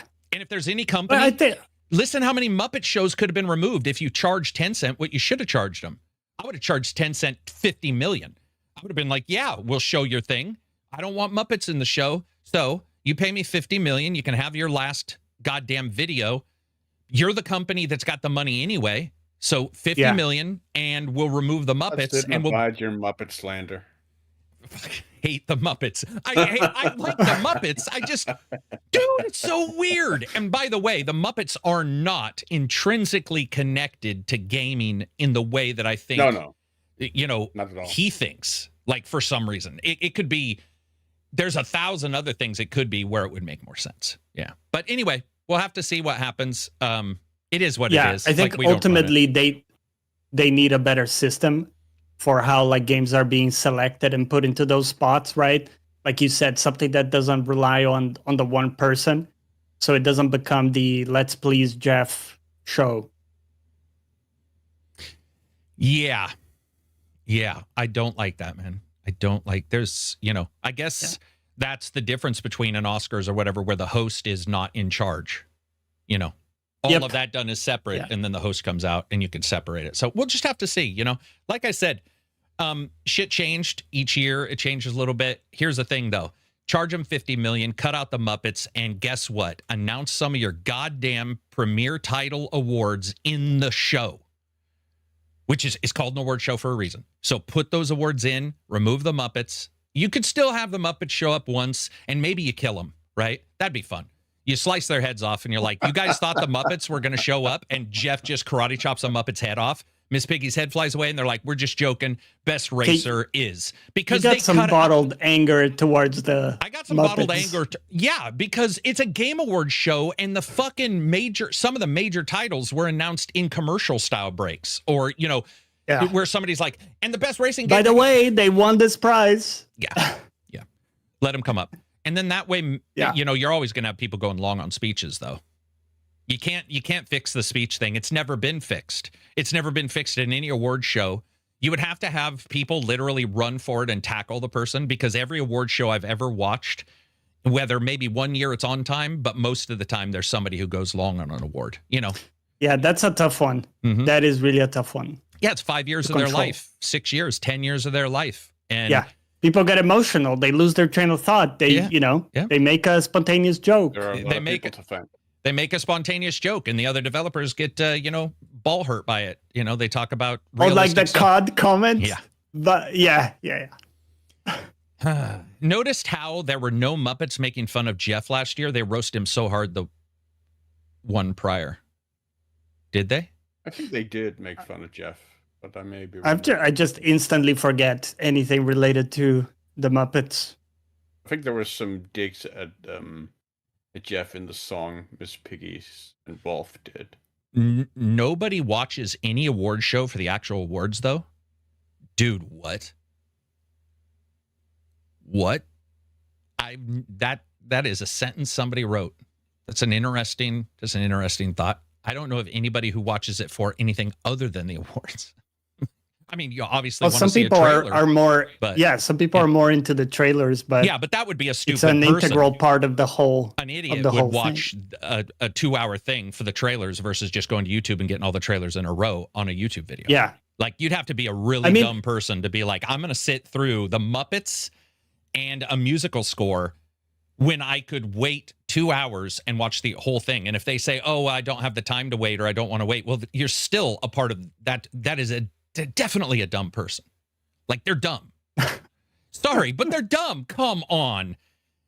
Dude, you're not going to make me appear to be the bad guy by saying a person is an idiot if they're going to that to watch those when they can see them in a row at their leisure, all in one video. On demand. And Yeah. come on.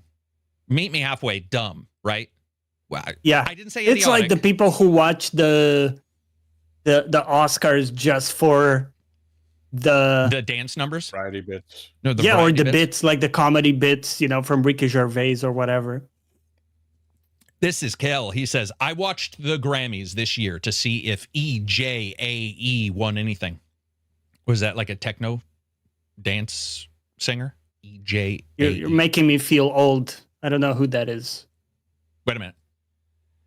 Ejaculate, jacket, anal, elephant. So she's a singer from Norway, probably. I have no clue who that is.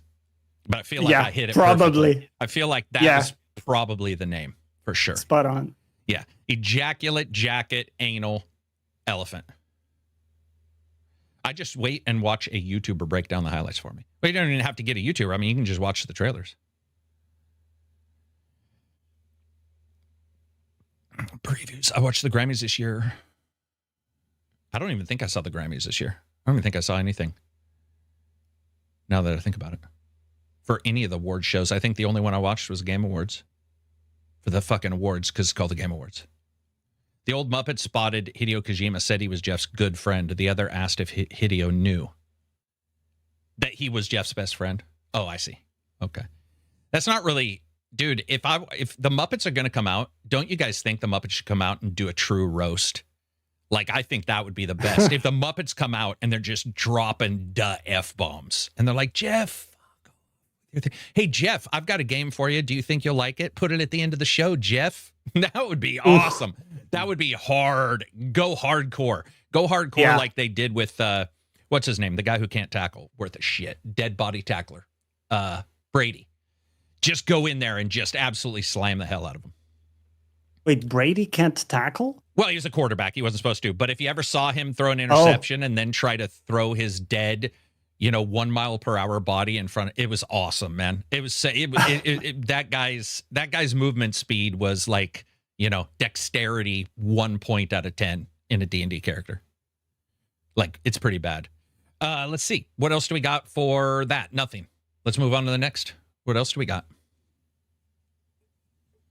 There was an article talking about global video game sales in 2025. Apparently, sales, game content in general, sales grew 5.3% to just under like $200 billion in 2025.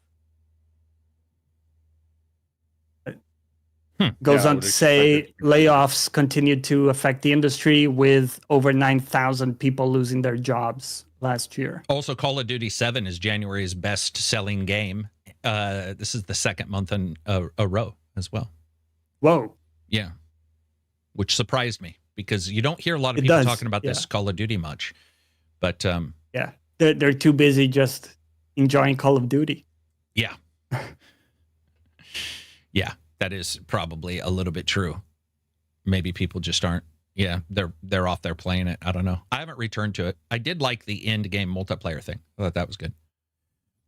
Roy asked a question. What was the last game that taught you a skill that transferred directly to the real world? The most obvious one for me is situational awareness I've learned from iRacing. Being able to avoid a wreck while racing alongside drivers of various skill levels and anger levels has proved to be pretty useful in real life. He must be a UPS driver. What did you guys learn? Is there any skill stuff you guys have learned? Maybe like reversing with Euro Truck Simulator, American Truck Simulator. Being able to park and stuff? Yeah. Yeah, that is a true skill, too. I bet you could easily translate that. I wouldn't trust my skill based on my experience with... I would say that game, playing those games, understanding the oddity of when a trailer's attached to a car. I think. Oh yeah. Yeah, I think you could probably pick up some stuff. And it goes to spatial awareness, like you touched on as well. That's a good point. Yeah. Let's see. A skill a game has taught, and especially because with Truck Simulator, you have to specifically use the wheel. You have to turn the wheel specifically, angle it specifically. Yeah. A skill a game has taught. Anybody in chat got one? Skill a game has taught you. Yeah, I've learned a lot about like emotional regulation, how to improve at something through League of Legends. Some other tough games too, like some of the Neo games, also just the perseverance and like self-reflection. Like just a kind of discipline to stick with something, improve at something. Sure. Those are pretty valuable. But no specific, like, do you remember a game that taught, like, emotional? Oh, you mean you were picking that up by playing a game and learning you don't need to get mad? Is that what you meant? Yes. I see. Yeah, like going through a stressful situation in game and then learning how to basically let go of that negative emotion quickly and move on to what's next instead of like sticking with that. Radioactive says, I learned how to effectively throw a controller by attempting to back up in SnowRunner. I don't know what that even means, but let's see. Alan Wake 2 made me realize I have a form of a mind palace. Bro, I don't. I mean, I don't remember what I had for lunch early this week, man. There ain't no palace up there. Spooner says, I'm sure Tifa taught a lot of people something about themselves. Here we go. Yeah, I don't know of any. I mean, I would agree with Johnny. I think it's a meta. I don't think it's one game. Yeah. You know, like I would say you definitely learn lexicon. You learn words that because like you play a Life is Strange or whatever, they'll say a word. You know, I'm talking about like those RPGs where there's a lot of talking. I've definitely learned words of stuff, learned history about real places. Civilization, if you pay attention, will teach you a good amount of tangential history if you read it, and dates and stuff like that. I'm not saying it's always right. There's been times where I know people have been like, actually, that was this year. But a lot of times whenever anybody says actually, it'll be something like, when was the rise of this? And you're like, actually, it's probably a 20-year period, not just, you know, one date being off. But yeah, I would say it's been the overall. Playing The Sims taught me how to better my relationships. Dude, you know, I think he's joking. But if he's not, I could see that translating, because maybe it reminds you, oh shit, I don't spend enough time with my wife. I'm busy. I'm too busy. Balancing your social. Yeah. I mean, I don't know if he's joking, but I actually would agree that if you can translate one thing into the real world, yeah, for sure. I also, with Silent Hunter 3, I did kind of learn how to calculate and triangulate like navigational courses on a C chart. Gotcha. But I forgot that really, really quickly once I was done with the game. Vapor Blood says all these stealth games taught me how to be a better serial killer. Well, I mean, obviously not, because serial killers, you know, don't tell anybody until they get caught. I'm just saying. True. I mean, that's the whole point of being a serial killer. You have to brag about it, right? Maybe so. Who's gonna know? Yeah, dude. Yeah. We talked about that a couple days ago, that most hackers get caught because they just cannot not tell somebody that they were involved in something, or leave a note in the program, and people hack it. The reason people tend to become serial killers is the ego. Yeah, and the ego doesn't let them not be acknowledged. That no, people have to know I did this, that I got away with it. Or how often? I don't know, because we see a lot of these movies where the serial killer doesn't do that, like the Jackal and stuff. You know, the people who their whole thing is they want to be. I mean, the Jackal is not really a serial killer. Undetected. Yeah, the Jackal's not really a serial killer. It's a professional assassin. We're talking about the psychology of a serial killer, a real one, who doesn't have a modus operandi like that guy, but is like in his truck, just picking up a random person walking down the freeway. Whenever they find those guys, do you know what they usually find? That person had left a shit ton of hints of who they were. Like, notoriously. They'll leave a hint, or they'll do the one thing, they cut them up, or they do something that is very specific so that everybody knows it was them. And that's usually how they get caught. Also, funnily enough, the actual Jackal had an enormous ego. He was the celebrity terrorist. He was a celebrity terrorist. That is true. I forgot about that. I always forget the Jackal's technically real. Well, technically. Yeah, Carlos, yeah. Yeah, as technically, actually real. Hitman has helped me with a lot of new skills. Okay, you guys now you're getting weird. Playing The Sims taught me that removing the pool ladder actually does have real life consequences. Yeah. Not installing one, it's fine, because people can see that it's missing. But if you just take the pool ladder out, you're probably a psycho. I've never done it. I wouldn't know. This is the part of his paper trail. That is true. Hitman taught me how to hide bodies better. Dude, no. Better? Dude, Hitman hides a body in a goddamn trash bin and is found in milliseconds. Sorry. Hitman does not teach that. Playing games has expanded the vocabulary of my kids. Not be that great. Yeah, Freezer's not going to be that great at all. They never caught the Zodiac killer, right? Didn't they actually just release something where they? I'm pretty sure and one of them died. Like, one of the guys died, but they couldn't get enough evidence against it. I think that's the other thing, is the amount of evidence versus. Again, because the person was never officially identified, he could have been caught for something else. There could have been lots and lots of things could have happened. Wasn't one of the guys in the Zodiac killing, the killing stopped, and they went back and looked later and found out that guy was in prison at the exact time some of the killing stopped, and then they started up again when he got out of prison as well? I don't know. I think I read that, yeah.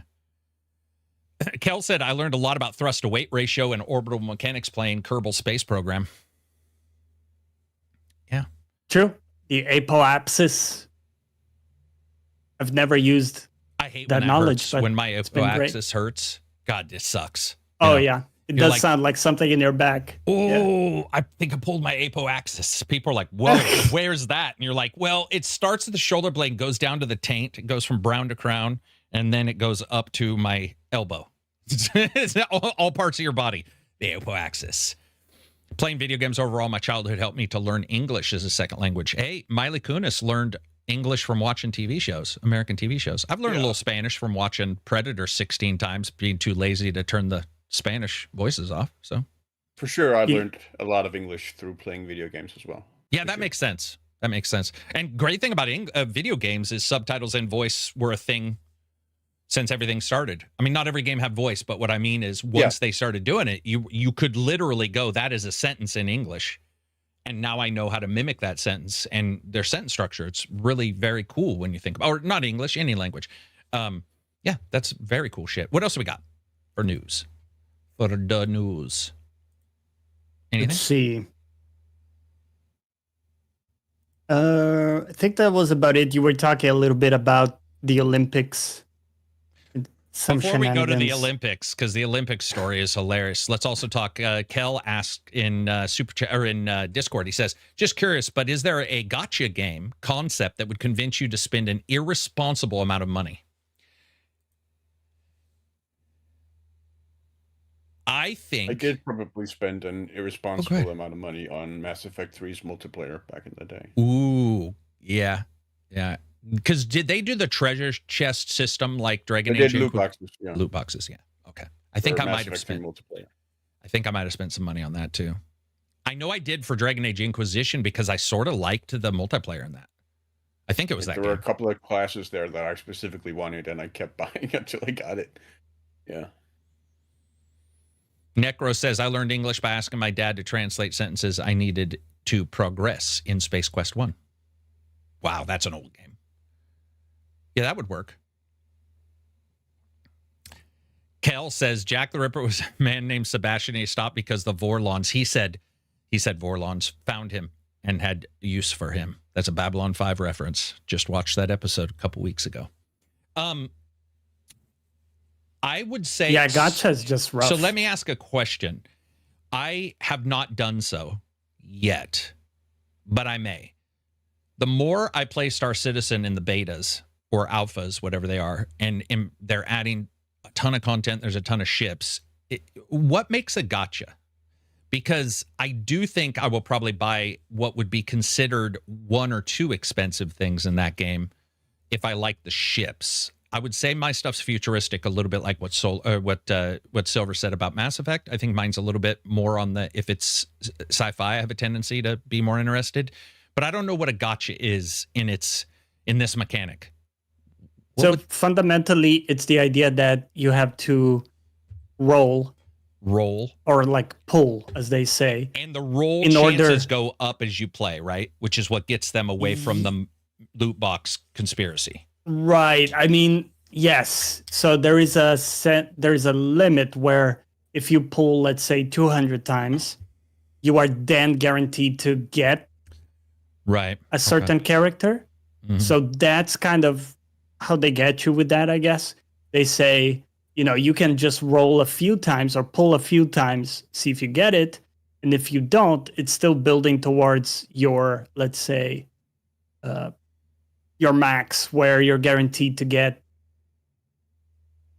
Usually it's a character you're unlocking with that.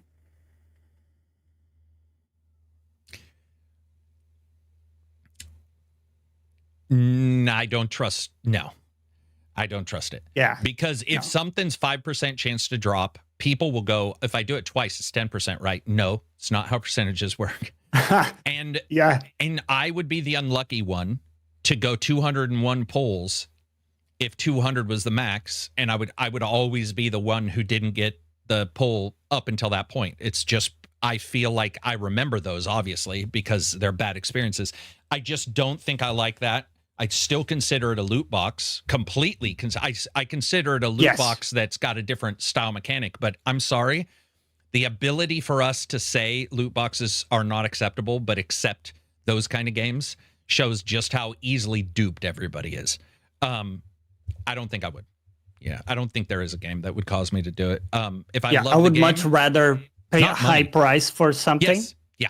Like Yep. you said, there's this cool ship. Let's spend $50 there, and I'm gonna spend a bunch of hours playing with that. That's something I can get behind. Absolutely. I can get behind one major purchase. I mean, I really can. If it's a free to play, more so. But if it's a paid game, it takes a long time. And if something looks amazing and I'm still playing the game, and I just, for whatever reason, it resonates with me, I control my money. I bought way worse shit. I bought like containers of 32 string cheeses. I can just put that down and not buy it and fucking get a skin that I'm going to enjoy and isn't going to be a bunch of mozzarella cheese. Like everybody's okay to spend money they want. What I don't like is pretending it's not something it is. And it is a loot box. It's just got a different plan to it. I don't like that shit. I don't like how easily duped we are. So Dabatanana TV says, AACG, what's some of the best games with the deepest story or best storyline you love? Mine is Plague Tale Requiem and Innocence. Oh, Innocence. I see. I think that's such an underrated gem. Those games are incredible. And definitely would be high on my list.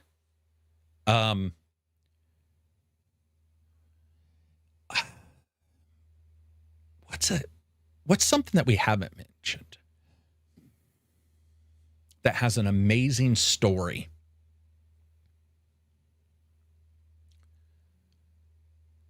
I'm trying to. I haven't mentioned this stuff. Yeah, right. That's why because there's a bunch that we talk about a lot. I'm just trying to find if there's one that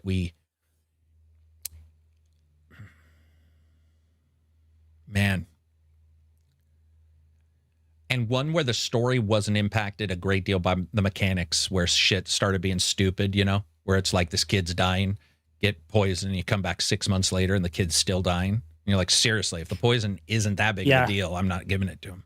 I'm not giving him the anti-poison. I still think probably my favorite bit of storytelling in a game is the Witcher 3 DLC specifically, not like Which one? the main game. One. Both were fantastic, but try to remember the name exactly. Hearts of Stone. Yeah, I think that one hit pretty hard with me. The other one was almost equally fantastic as well.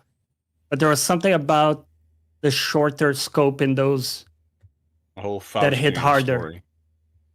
Yes. Yeah, the story was good, poignant, fast, like it flowed really well compared to the whole game, which had some pacing issues for me. So,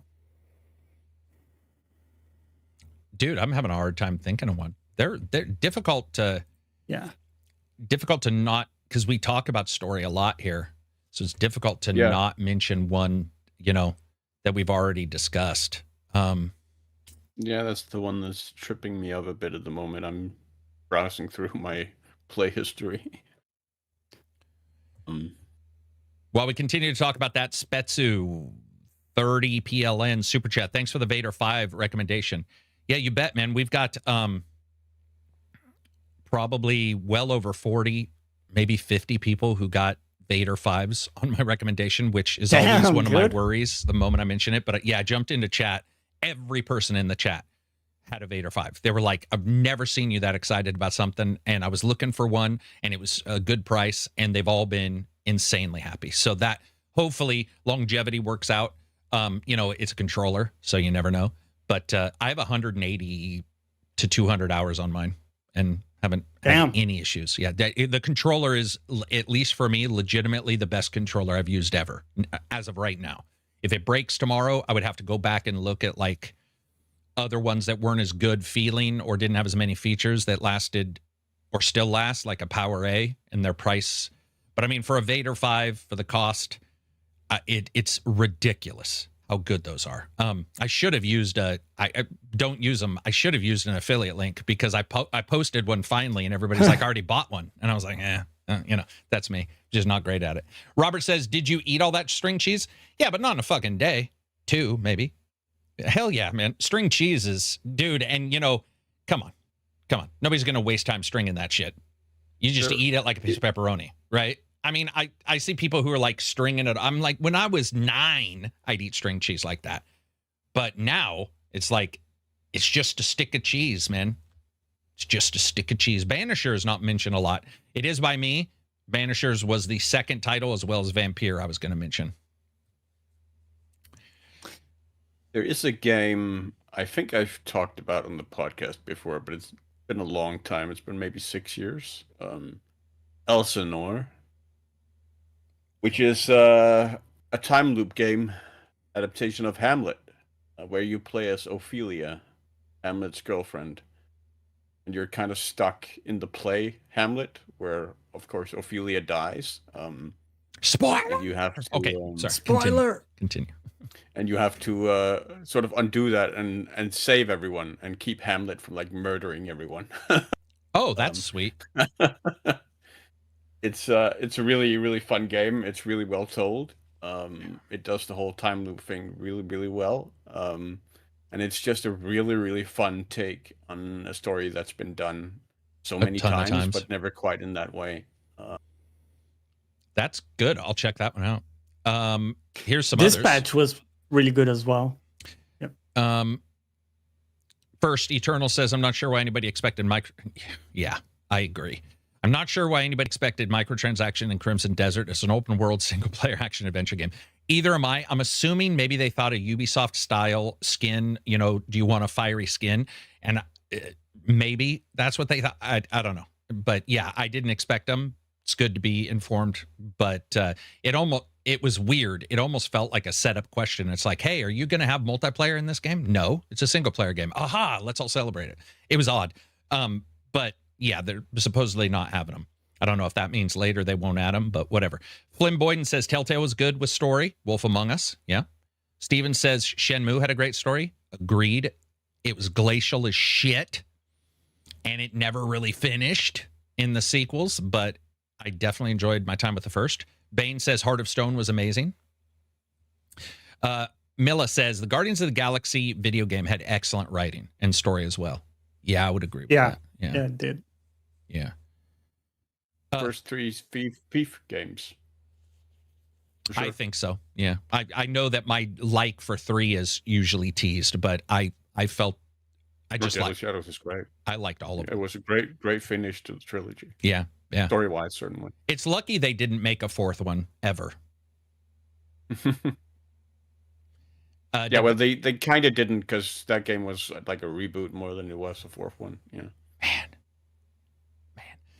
Debate Nate TV. How do we get into your Discord? Become a patron or a YouTube member. You can get in, and you can hang out with us. New to all this YouTube stuff. So am I. I've only been here 11 years, and I still fuck it up.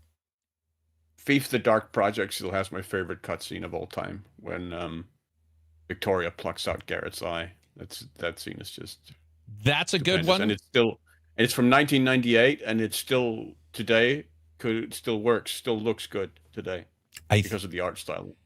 I think my non-cutscene is still the bear fight comment when the guy's like, "Do you want to go watch the bear fights tonight?" I don't know why it cracks me up. Benny the drunk. Yeah, Benny, dude, it's the dumbest. It's the way he says it, and he sounds so simple. And he's like, "Do you want to watch the bear fights?" The really fun part is that Benny is voiced by Garrett's voice actor. Oh, is he? I wasn't aware of that. Yeah. That's very cool. That's Ian Russell. Yeah. Spetsu says the controller is extremely comfortable for its tiny size. That's what she said. Your wife's using the controller? That's my assuming. That's what my assumption is. That's all he meant. The original Westwood Blade Runner game has one of the best stories and unfortunately forgotten. One of the first games with 13 different endings. Do you know another game is the Tex Murphy games? I love the Tex Murphy. The original games. Westwood Blade Runner game had some story beats that were unfortunate. You know, eloping with a 14-year-old girl, not necessarily great. Oh, which game? The Blade Runner one? Westwood's Blade Runner game. It had a whole lot of different endings. One of them was eloping with a 14-year-old girl, like a child prostitute. Was he in Kentucky? No. Okay, well then, yeah, not acceptable state-wise. 2019. That's weird, dude. The other, if you watch behind the scenes for the original Blade Runner 2, I guess as an example of watching Lucy character. watching a show, and people are like, I'm worried about the kids, and I'm like, listen, I watched Blade Runner 50 times without really realizing the Harrison Ford sex moment was really odd with Rachel. There was some weird shit going on there it was odd. There were some odd things in the movie, and she talks about it, he talks about it, the director talks about it, and you see it when you're older and you're like. But I will say that there was a lot of incredible stuff in that game. Like there was a randomization feature where every single playthrough it would randomize who were replicants and who were humans. So you never really knew if people were replicants or humans. Like a character could be a human in one playthrough and be a replicant in another, including yourself. Right. That's cool. Didn't know that. Greedfall also makes the decision for the sequel really weird. That's true. Deus Ex story was top notch. That's true. You know what's funny? I know it's cool to hate some of the Deus Exes, but I would say overall, I mean, Piss Vision Deus Ex wasn't the greatest, but that was more me teasing the game's idea of a filter. But I like the Deus Ex world a lot. I really like the Deus Ex world. 1 and 2 in particular, I really enjoyed. I felt the story of Invisible War was kind of middling. That was more kind of. Was that Piss Filter? No, that was Human Revolution. That was Human Revolution, yeah. Yeah, so did you think it was... I mean, I guess it's different because the Invisible story and War the lore... was the first one that came to consoles. I like that one, yeah. I know. Sort of levels. It had different style of stuff because the memory. I didn't mind it, but I just found the story in that one to be much more forgettable. Yeah. Flynn Boyden, $5 super chat. Love the podcast. Any recommendation for a sub 200 headset for PS5? I'll just go with the default. I think HyperX, if you can get ones that have play. Yeah. I mean, there's just, this one's 300 hours and it goes 300 hours and it works insanely well. You can get ones with 90 now. I think there's a cheaper one that's 90. But these sound very high comfort. Yeah, too. Very high comfort. Yeah, yeah. So if you want to go sub 200, I think that's, I mean, there's a lot, and it depends on your head size, because I suggested these to, I don't think it was Penty, it was one of our other big-headed friends, as a large dome, and, any headset. Yeah, I think he said that. I don't know if it was these. It might have been another one I suggested. In fact, I think it was. But that all that matters for a person. But I would say if you have a normal size dome, normal to large, and you're not sitting there going, I need, perfect replication of every single thing. They sound incredible and they last forever. Dude, I can't even remember the last time I charged these. And occasionally it'll be up and it'll be like, you are at 70%. And then like 5 days later, you are at 60%. God damn. And I mean, I'm talking on them. I'm using their mic. I'm doing everything. They're amazing. SBZ says, speaking of Discord, I heard that they will require a face scanner ID for full access next month. Thoughts? That is incorrect. That is only if you want to go to adult-based Discords, which they're using a mix of AI and human moderators to decide, and also what's been posted and what you've claimed your Discord will be. Australia, Europe, I believe you guys at one point had to do something to get into Discord. I know Takedown did, and it seems like it worked fine. I haven't had to. You haven't had to. Did you have to, Johnny? I did. Yeah. Yep. And then they have two types. Your face, and it's local, and it just says, you look old, you piece of shit, calls you names, doesn't send data upstream. That's been checked. Checks out old as shit. Old as shit. You put it up, and it's like, should be dead. And you're all, damn, man. Or if you're not, I think it reminds me of eBay's, where if you're not, then it goes through a larger check. But yeah. I mean, that's just for me. I guess now with everything requiring, I'm like eBay required I send a video headshot and like move my head back and forth to make sure it was me. It's pretty much in everything. And what's crazy is it's outside of these supports. So whenever you see these companies saying, oh, we're not going to require this, it's like, you don't understand. That's if somebody wants to go after you to require it, they're going to require it because it's beyond the specific companies. A lot of companies jump in early for this kind of stuff. Patreon has some of that as a creator. Sorry. So, yeah, it is what it is. But take a picture of your fucking face, man. It's, deal with it. I don't know. or don't. Like, I mean, it's a free world, man. You do, if you want access to something, you're going to have to jump through some hoops. If you don't, you don't. That's the way it is. I don't know any other way to say it. We can't do fingerprints because koalas now have human-shaped fingerprints, and they figured it out that it's impossible for them to tell a human versus a koala fingerprint. So koalas are probably out there murdering the fuck out of people, and no one knows because they think they're humans. Perfect government facilities. Yep, a trained koala. Dude, the perfect murder weapon. Infecting everyone with chlamydia. Dude, exactly. Gotta watch out for those sexually promiscuous koalas is what you gotta watch out for. Gotta keep your head on a swivel. If there's a bunch of koalas around you, man, you don't let them get behind you. That's all I'm saying. Debate says Turtle Beach Stealth 700 Gen 3 just came out. You're a turtle. Man, you don't hear anybody say I'm a diehard Turtle Beach fan. Damn. Okay, well, that's cool. I'm glad you are. I have some Turtle Beach around here somewhere, but that indicates I don't use them if I don't even know where they are. Servant says, really? Let me get a koala real quick. Okay, but I said if a koala's behind you, watch out, and that's when you said you're going to get a koala. You skipped the entire fingerprint thing, so I don't know why you're getting a koala, but it sounds... Yeah, it's true. Yeah. It's getting weird now. On Discord, Highlander, Phil Spencer supposedly retiring. Sarah Bond out. Matt Booty promoted as Microsoft Xbox. Let's read this. I'll post it in chat and read it. Phil Spencer retiring. Sarah Bond has left. Matt Booty promoted as Microsoft exec. Aisha Sharman named new Xbox boss. Knew this was happening, especially with the person above everybody who has been doing the 30%. They need to make 30% profit at Microsoft. The crazy shit. That did not work out. Yeah, I did. Yeah, if I was Phil, I would have left too. I want to thank Phil for his extraordinary leadership and partnership. Microsoft CEO Satya Nadella said, I got it right in an email. 38 years, including 12 years leading gaming. Damn. Last fall, I shared with Satya that I was thinking about stepping back and starting the next chapter. From that moment, we aligned on approaching this transition. Xbox has always been more than a business. Today marks blah, blah, blah. Blah, blah, blah, blah, blah, blah, blah, blah. Sharma is a former VP of Product and Engineering at Meta. That's interesting. Huh.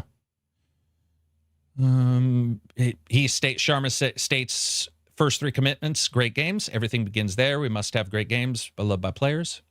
Unforgettable characters. Okay, then second, he said, Jesus, that was a paragraph saying great games. Second, the return of Xbox. We will recommit to our core Xbox fans. That's interesting. Third, future of play. We're witnessing the reinvention of play to meet the moment. We'll invent new business models and new ways to play. Not surprising. And then Bond joined Xbox. This is Sarah Bond in 2017, following a stint as an executive at T-Mobile. And she doesn't say much, just says she's left. There we go. So, Matt Booty seems to be climbing. He was already climbing. I guess I would say it's pretty expected, especially, like I said, I think a lot of people were really not paying attention when the new person came in above Xbox, and they were the ones who settled on the 30% profit margin, which is ridiculous. Like everybody, there were PlayStation CEOs going like, that's... So it wasn't Sarah Bond? No. I can't remember her name, but there's somebody who like got above them, who's like the who like handled finances, and her name popped up, and she basically leveled down this 30%. I can't remember her name. I don't follow this kind of stuff as much anymore because, at least to me, it's one of those things where they had a lot of people in charge of one thing, and it became a little confusing on who was doing what for a while. But this also points, the reason why nobody's surprised is because when Sarah Bond sort of elevated to her spot and Phil went to his spot, you were like, okay, it's really Sarah Bond who is the person, or, is the face of it. Yeah. And I think, this goes along with all of the transitions we're seeing, Sony, Nintendo, Microsoft. If you do look at the old guard and you look at their idea of games and delivering games, we're now seeing a situation where it's a different path. And you may have to get somebody who's more mobile, not mobile as in games, but mobile as in their thinking of everything's changing. Yeah. There is no More old agile, style. maybe. Yes. Yep. That's exactly right. Yeah. So not surprising me. And I wouldn't be surprised if we see the same thing. I mean, Sony's already had 3 major changes. Nintendo, Bowser left. But I don't see their names pop up as much. You don't really see those guys. Maybe it's West. Yeah. Maybe it's Not anymore. Amy Hood. Thank you very much. Amy Hood. Yeah. You used to hear about Reggie a lot. But Yeah. You used to. Flynn says, thanks. Sony brand headsets fall apart for absolutely no reason. That's true. Yeah. But I mean, so do a lot of my friends. So like, Oh, just saying, a lot of my friends, man, I'll call them up and they'll be like, I just woke up, man. Too lazy to mate. I read somewhere koalas almost gone extinct because they're too lazy to mate. can't be bothered. it's not really that they're too lazy. But I mean, their main diet is eucalyptus leaves.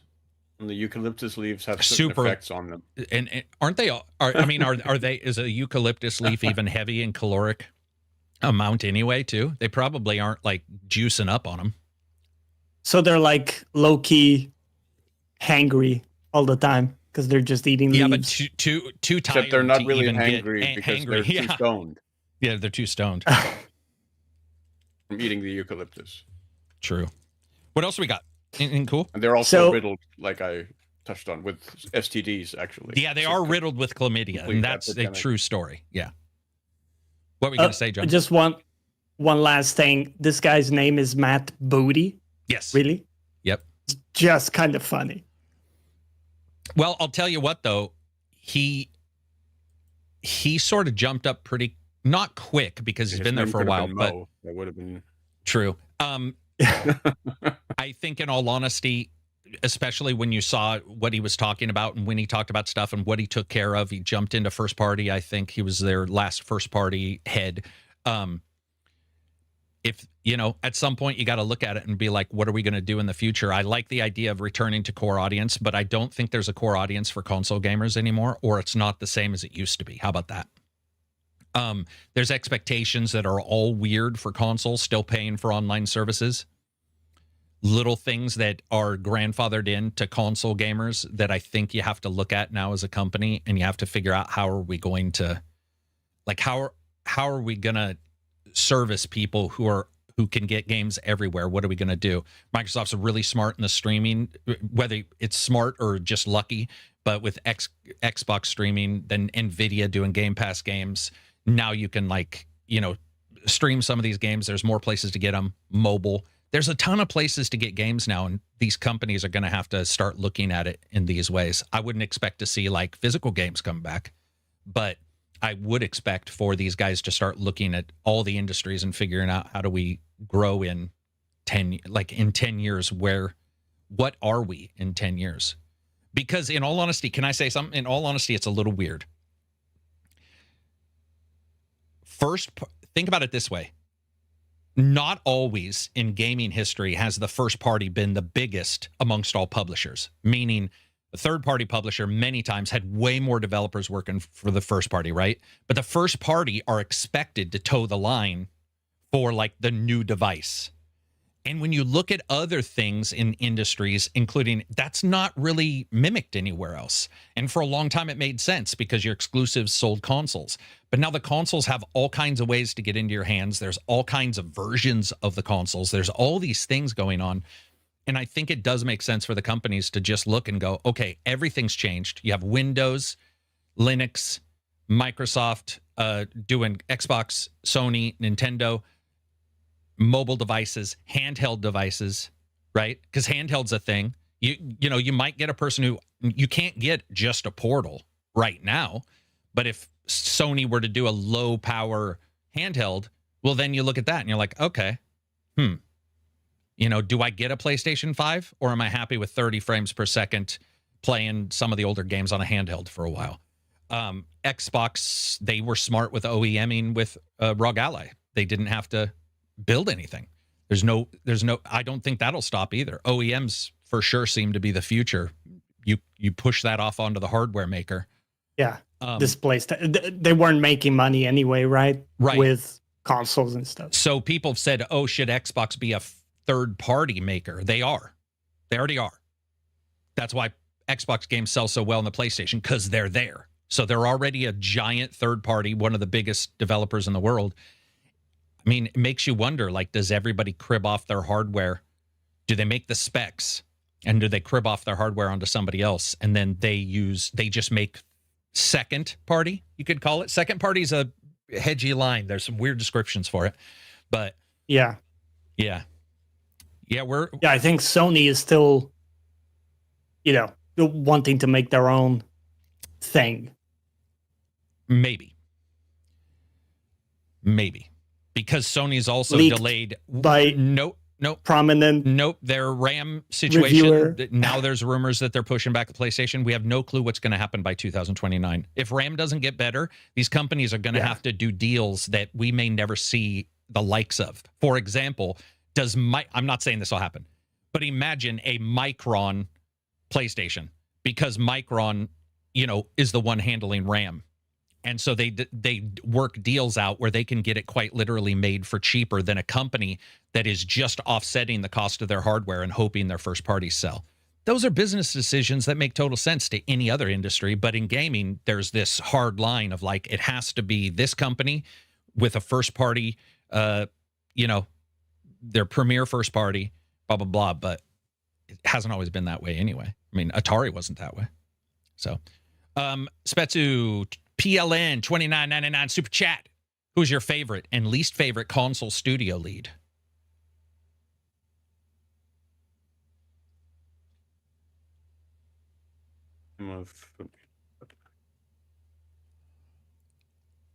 Console studio lead. I mean, Suzuki is one of my favorites from the old days. Say Satoru Iwata from Nintendo. Iwata from Nintendo. Probably.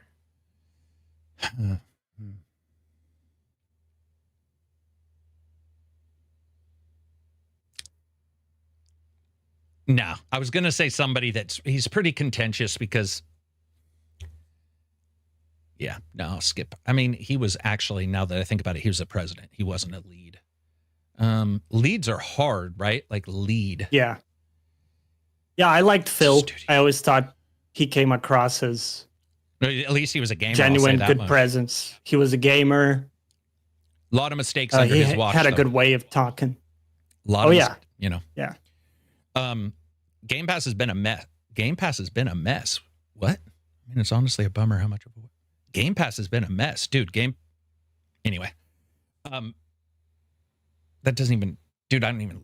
That's weird. Okay, the Jostler, $5 super chat. Hey guys, it's the Snickers vein guy. No cardio today. In bed with a girlfriend, listening to the rock hard commentary. Thanks, the awesome podcast. That was a lot. Incredible. That was a lot right in one sentence, man.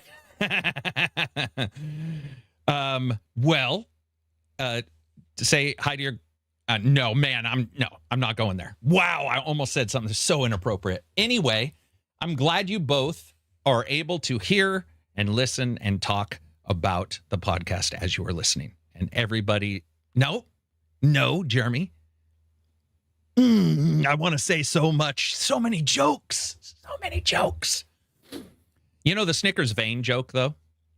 I had a Snickers the next day, and I was a little upset. There was no veins on the Snicker, and it tasted different. So the top had obviously either melted or it was a mistake at the manufacturing, but it was a smooth Snickers. Unacceptable. Yeah, the texture was off. Unacceptable. Yeah. It actually was. No, that is not a joke. It actually did bother me a little bit. Did I freeze? I did. Hopefully I'll come back. Oh, you did for us. Dude, look at that smug. Yeah. Look at that smug bitch look. Oh, darn it. It went away, right? But it was like, that was awesome. Yeah, somehow the vein is part of the, I don't know, just the feel.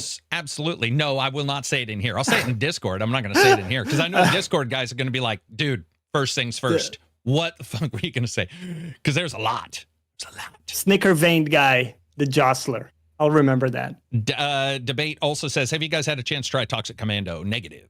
But I did talk to people who played it this morning, and they seem to really like it. I think Toxic Commando, World War Z, same developers, right? They're doing a thing. They got some vehicles involved. It's got a different vibe to it. From what I can tell, people have been actually genuinely thinking it was fun. But I think that's about it, right? Like, I'll go so far as fun. I haven't played Count, though. You what? I haven't played Count, though. What? Climbing game? Oh, yeah. Okay, gotcha. I'm sorry. I was still on the World War Z thing, and I thought it was a character you were talking about. I was confused. Yeah. Sorry. They're turning the Snickers smooth. They fucked up our Snickers. Yeah, Saber Entertainment does a lot of games. Saber Entertainment is, dude, Yeah. Have you guys looked at their wiki? Saber Entertainment is just games all the way down, man.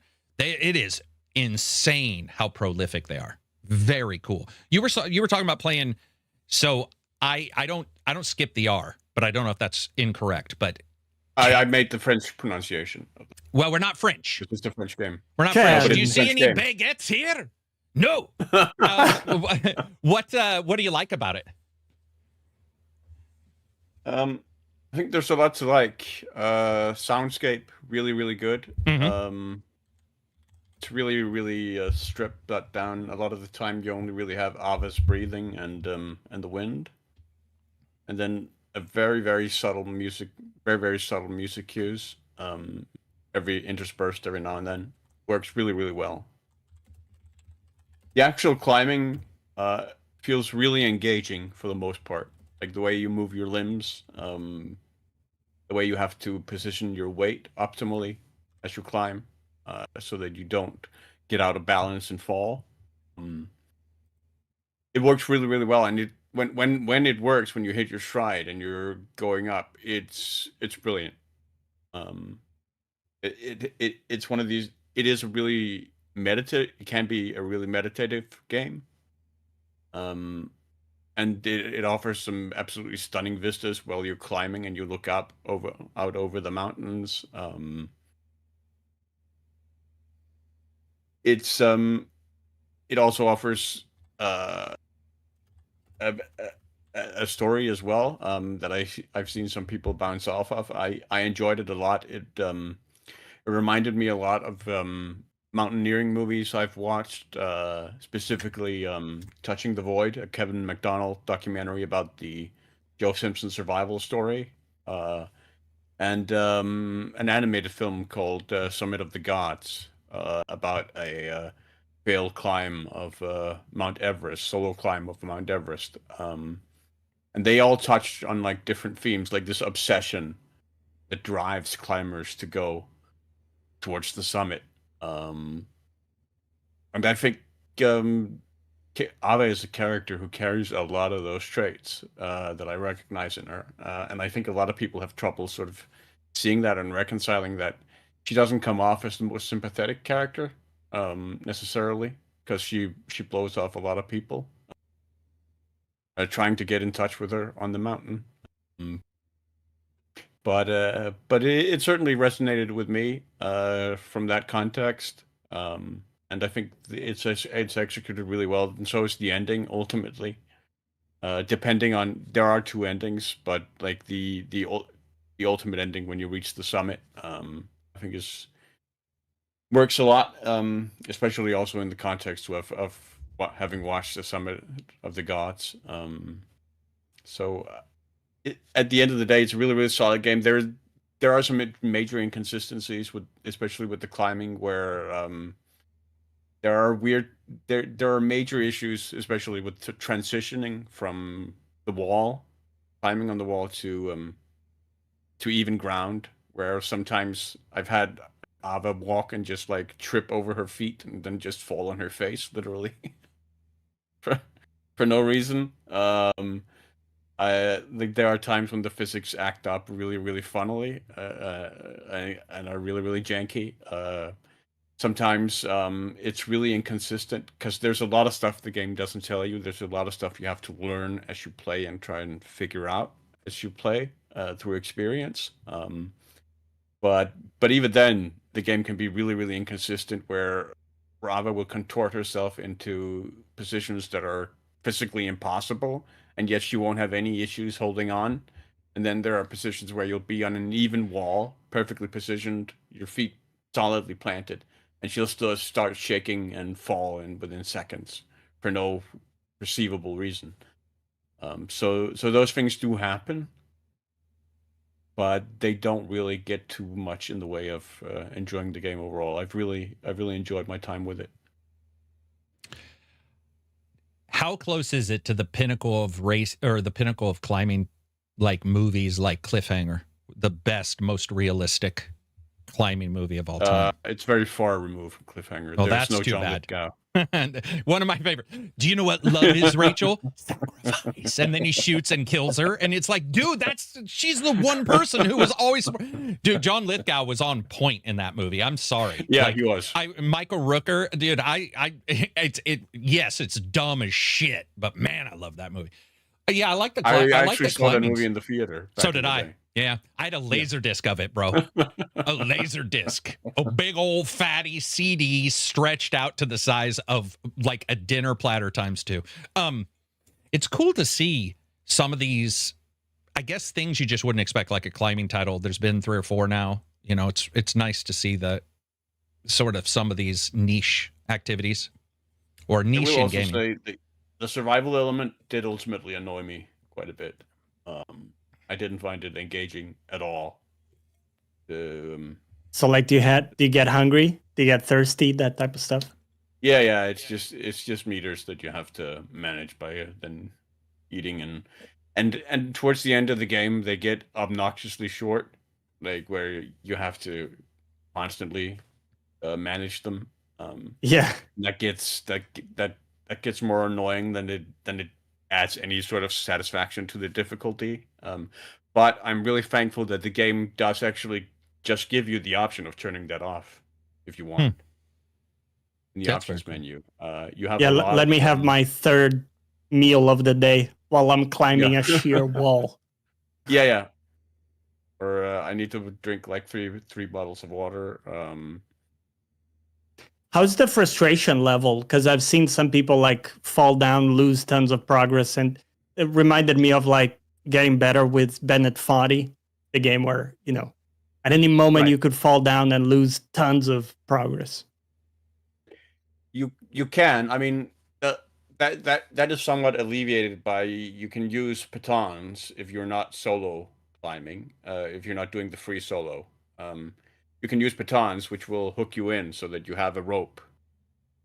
So that if you do fall, you won't fall to the ground. The rope will catch you, and you can then climb back up again. So there's a limit to how much progress you lose by falling. Checkpoints, yeah. Kind of in that way, yeah.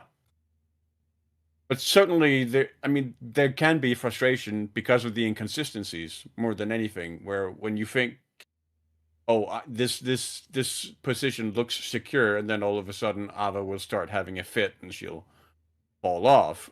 When you can't necessarily discern the reason why you fell, because it looks like, I mean, the ground is even there. She's standing on actual even ground. Why is she just falling to her death there? There's no reason for that. That can get a little frustrating, but really you just go a different route then. Like there are enough variables that you have options that you can then switch around and do other stuff, that the frustration never really becomes much of an issue, or it didn't become much of an issue for me. On the free solos, can you fall to your death? Yes. That's cool. We're asked. Free solo is also has permadeath, actually. So it deletes your save if you fall and die. Okay. That's amazing. And you don't have any pitons or anything. So it's just basically you and the mountain.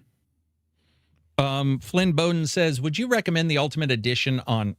Sorry, I got a nose itch. On the Division 2. Played it at launch, but haven't tried any of the DLC. I don't know what it costs. I don't know anything about that. I will say the DLC has been enjoyable. It does take you to other places on the island, and it takes you back to the original location of the first one in one of the DLCs. Depends on the price. But if you like Division 2, probably, because it's a ton of content. So yeah, the locations are great. They really are. Yeah. Yeah, true. Maladij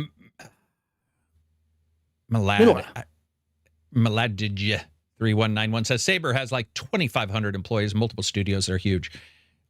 They're not huge. 14,000 is Ubisoft. That's huge. 25,000 though. It's ridiculous when you realize that's a small town right there. My town had 3,500 in it. Bro, Ubisoft is like a great deal larger than 5 of my towns put together. Yeah, it's insane. It's insane how big some of these companies are. But yeah, you're right. It is big. I mean, I would still say 2,500 isn't even actually that big when you look at the amount of titles they've done, and you assume like maybe a 350 to 500, maybe 350 on a game, and then another 150 support staff. That's a lot. That's a lot of games. It's just a lot of fucking games.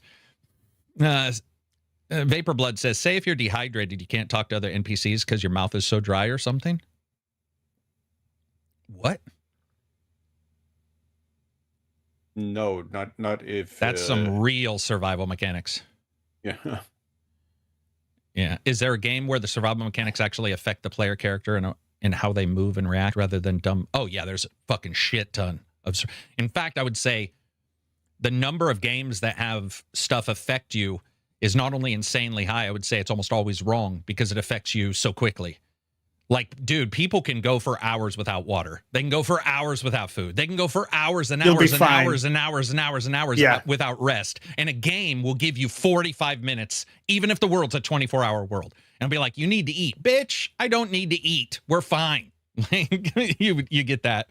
It's always crazy to see. I would like a sim game, a survival game, to handle things a little bit like Scum, which handles skills in a tremendous way. The game's not the greatest, but it handles skills in a tremendous way. But I would also like to see games that, wouldn't make you eat every, because after a while you're like, okay, so I'm having trouble eating. Let's go to the apple tree and grab 10 apples. It just, it's trite. It's trite. And I think we're at the point to where the more realistic you say your game is about survival, the more, the more we should start talking about it. Like, for example, when a game will say we're super realistic survival game, and then you make a wooden spear, by the way, wooden spear to cut down wooden trees. Like at some point, it would be nice if they started looking at that. What were we going to say? I liked it games, in like Kingdom Come, where you could get away with like eating a meal a day, a solid meal a day. And that would take care of Henry's hunger for that day. Yeah. Yeah, I think a lot of that stuff needs some evolution. Because honestly, if I need to chop a tree in another game, I'm just kind of done, Yeah, like I some games handle it pretty well, but ultimately it always feels like filler after a while. After a while, it's just like, damn, it's just it's the same canned Unreal animation or canned Unity animation or whatever of me chopping a tree down or punching it down, for Christ's sakes.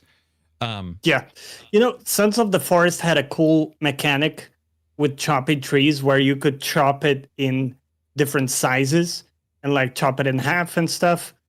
And then use those components to do like custom builds. So you could do like chop a trunk in half and then use it as like a flat ramp.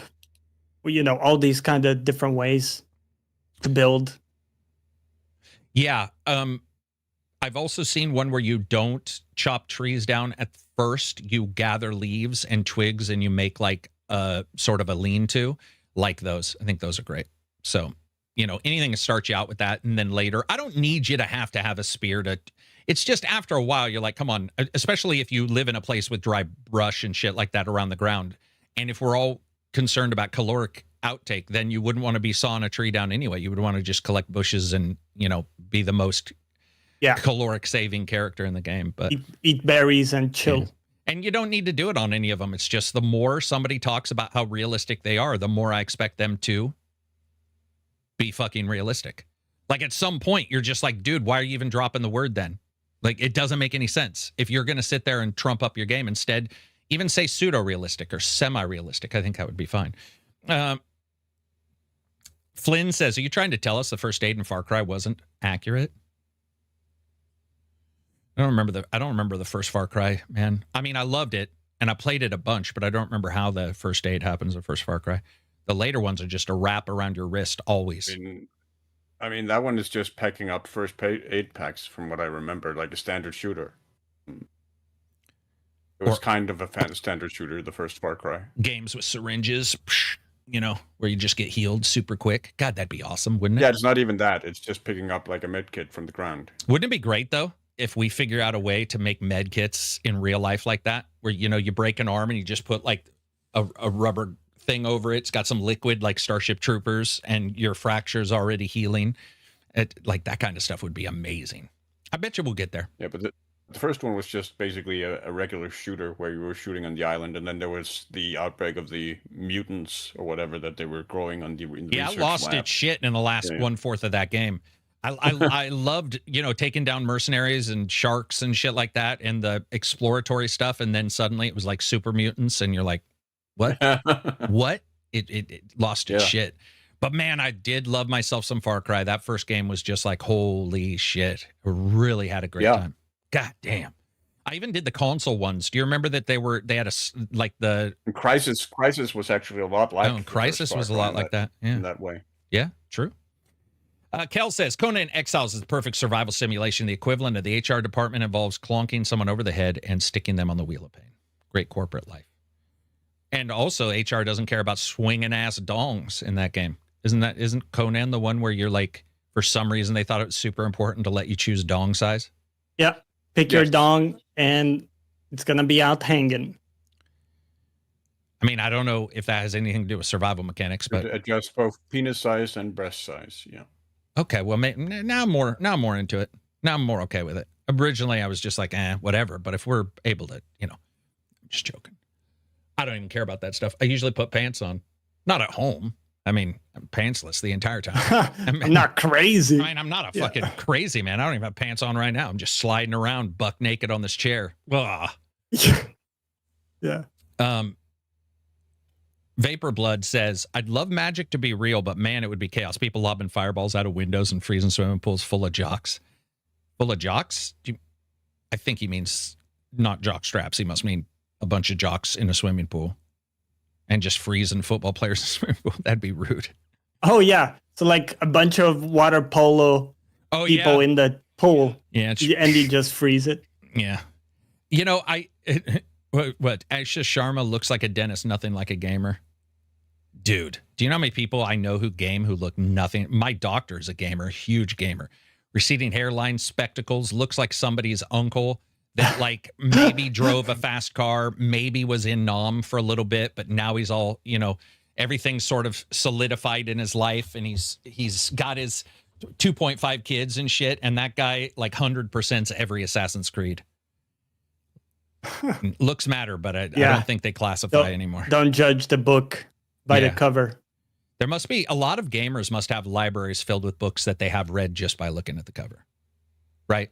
Like I feel like a lot of people I talk to just have massive libraries where they look at the cover and they're like, book read. They look at the game, they look at a screenshot, game played. That'd be amazing. I mean, honestly, a lot of people stuff their bookshelf with books that they'll never read, but they just need to be on the bookshelf so that it's impressive. True. That I have that book. When you said stuff, and it looks like I've read that book. I think my brain was still on the jocks, and I thought you were going to say a lot of people stuff their jock to make it look like their penis is larger, and I was like, okay, that, you know what, that might be fair actually, because I think that probably happens. Cod pieces. That's kind of the intellectual version of that, though. It really is. Yeah, true. Yeah. There you go. There you go. You nailed it. You nailed it perfectly. True. What else we got? Got anything else amazing going on? Anything else? We had a couple questions. Let's go for it. If you want to hit that.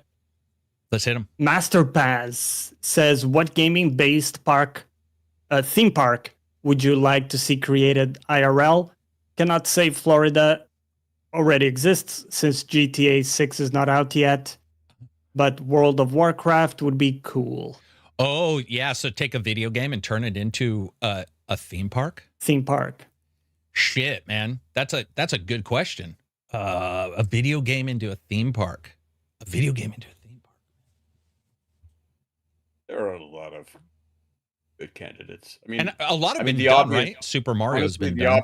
obvious one, really obvious one, is Super Mario World, right? But hasn't Super Mario already been... Didn't Nintendo have a park in Japan that was completely Nintendo I based? don't know. Okay. Maybe I'm wrong on that. Yeah. I thought they did, though. I really did think that, you know, when they were big and they were... I mean, honestly, it wouldn't surprise me. It wouldn't surprise me either. Yeah, but I agree. I think because, dude, the amount of games you could have and roller coaster, you know, not toys, rides you could Mario do. Kart, Oh, activity ride, yeah. That would be legit fun. Yeah, that you could actually do a lot of shit with Mario. I think Mario is definitely the top. I mean, it would have to be huge too. Like World of Warcraft would be fun. But games that are smaller, I mean, if you said, you know, if you said like Vampire, people would be like, what? Game's known by like 12 people. Why the fuck would we make that? So it seems like just the big ones. Like, yeah, World of Warcraft would be great. Nintendo World. Do we have like a Marvel one somewhere? Oh, I don't know, but that would be cool. I think that would be cool to go to the Bifrost, take the Bifrost to go different places in a Marvel one. Yeah, that'd be, I mean, dude, Disney probably has all this, right? They must. Yeah, they must. Surely. I would think many people would be drawn to a Final Fantasy park. Maybe. Yeah. I don't know. But then, I would struggle to find a consistent theme. I guess with a Final Fantasy park, would you go with? Oh, true. 7 with 9 with?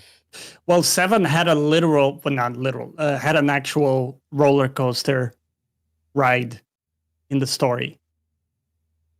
Yeah, true. In the golden, whatever. Yeah, golden saucer showers. Golden showers. Oh, no, different source material. Different, totally different. Totally different ride. And most rides you sit on top of the roller coaster and you don't sit below it with your mouth open. Okay, I'm just joking. So Disneyland has Marvel, Resident Evil. Resident Evil would be weird. I mean, you could do haunted houses and stuff. That'd be cool. But like getting on a roller coaster that looked like a giant fleshy intestine. Oh, dude, every turn you would have the girl. The girl saying, "Leon, save me." Lock people in rooms and make them close. Also depends on whether we're talking like specifically a video game setting or he said general like Marvel isn't really a video game Marvel setting is video games made after it. Because otherwise you could also go with like Warhammer 40K. DC. Sure. Yeah. Right. Yeah. I was thinking more video games, but I grandfathered Avengers Marvel in because there's so many games, so many whatevers, and there's it's weird. And there's now movies of Mario. Just had Marvel Cosmic Force just released as well. Mm-hmm. It's a good question. It's a weird question, man. I've never thought about that. I like the idea of maybe having.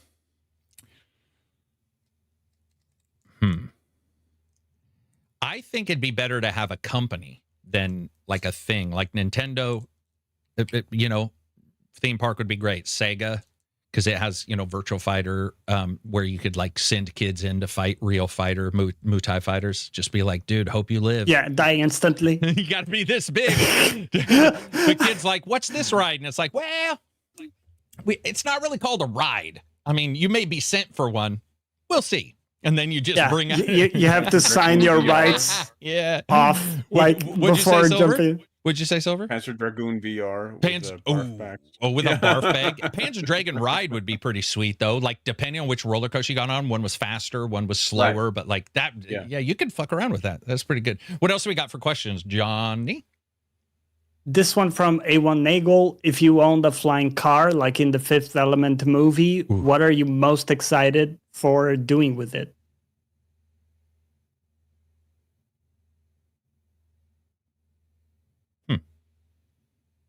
Just having it in the garage as a status symbol. Yeah, right. Pull it out into the driveway, lower its repulsors down, and then just wax it and be like, Look what I got over here. It cost $1 million to fly it per mile, but I still got one. John? Driving over a lake or something would be super cool. I'm pretty sure you and I covered this exact question when I told the story about being a kid and always dreaming of having speeder bikes on the beach. The flying car, or would you be flying it? I think you're flying it if it doesn't touch the ground. That would be my brain. That would be right. And the moment it touches the ground, those are the rules. Those are the Those are the hard rules. Johnny's put his foot down. Johnny's like, but yeah, driving no contact, flying over the beach, because I always dreamed of that as a kid. I used to have dreams about flying, and it would always be at the just blowing stand everywhere. No, I don't know why I kept having the dream. It was just like a sightseeing drone that you might see a video of going along the coast. And we just have a pretty coast. Right. And when I was a kid, I would have dreams I could fly, and it would always be like the beach on the right side, the ocean on the left, and me flying over places that were near my town and being able to see it. There was something about that. Yeah. And it was always at night. Bird's eye view. Yeah, bird's eye view. Yeah.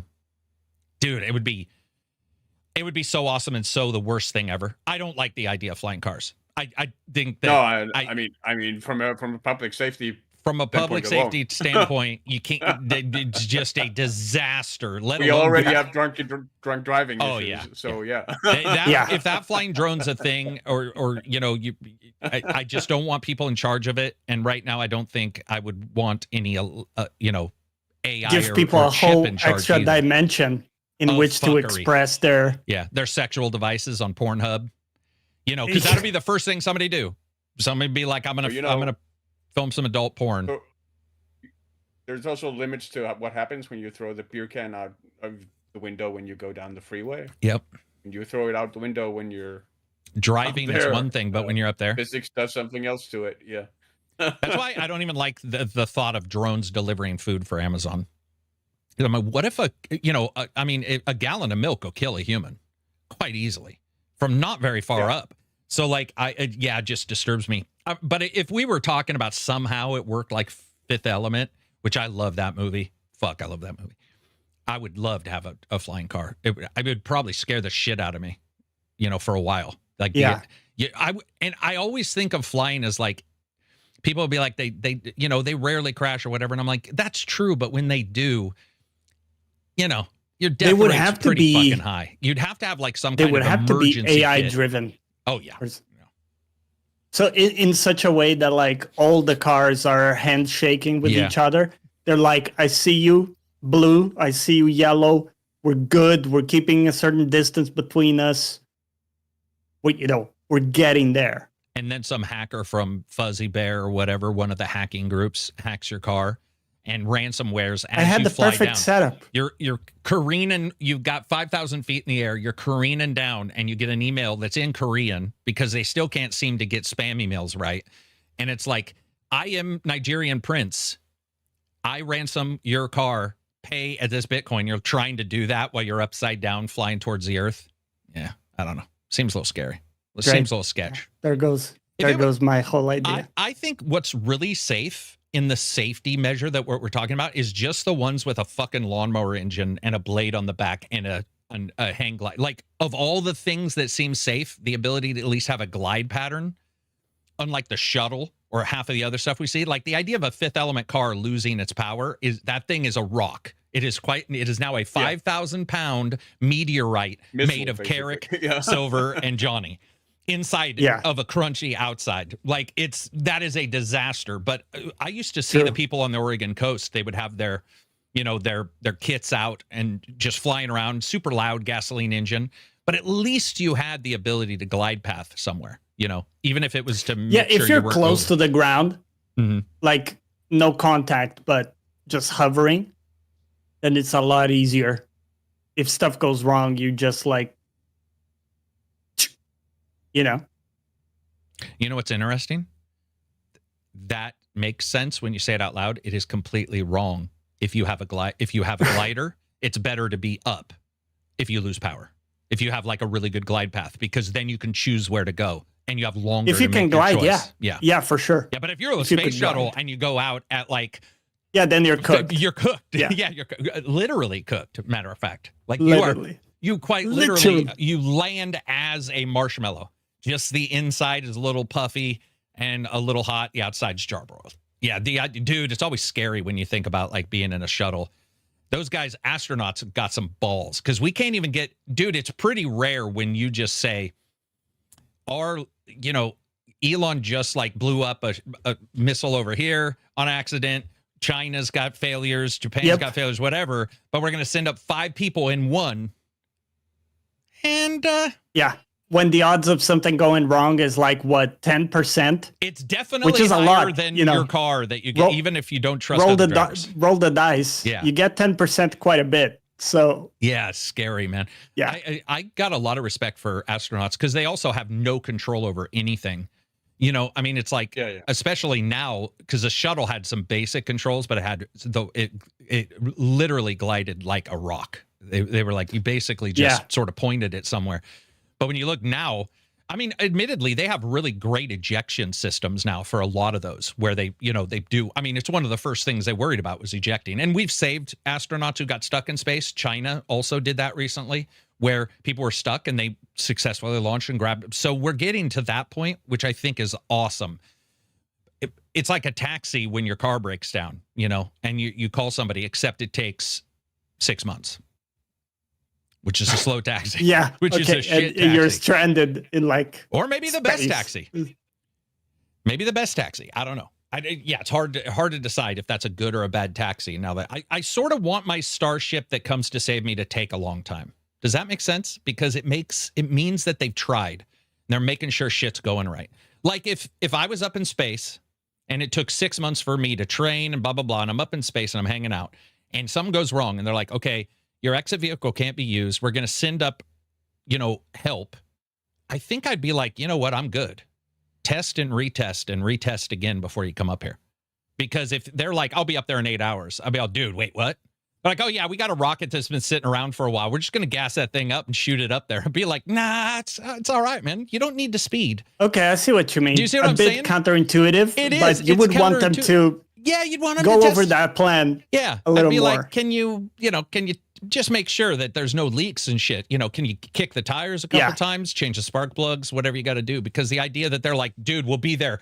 I guess I just don't want it to be an emergency because at that point I'd be like, you know what, I'm probably going to be dead. But the idea of somebody saying, they're sending like the B guy, like Mr. Bean, it's like, I got you, man, 100%. And especially if you were the guy who beat out everybody else and you go up and you know how shitty they are, and you're like, dude, the B guy, I mean, we don't really want him coming up here. We don't want not him gonna make at it. the top of a rocket. Yeah, send the rocket by itself. And let's just hope that we meet somewhere.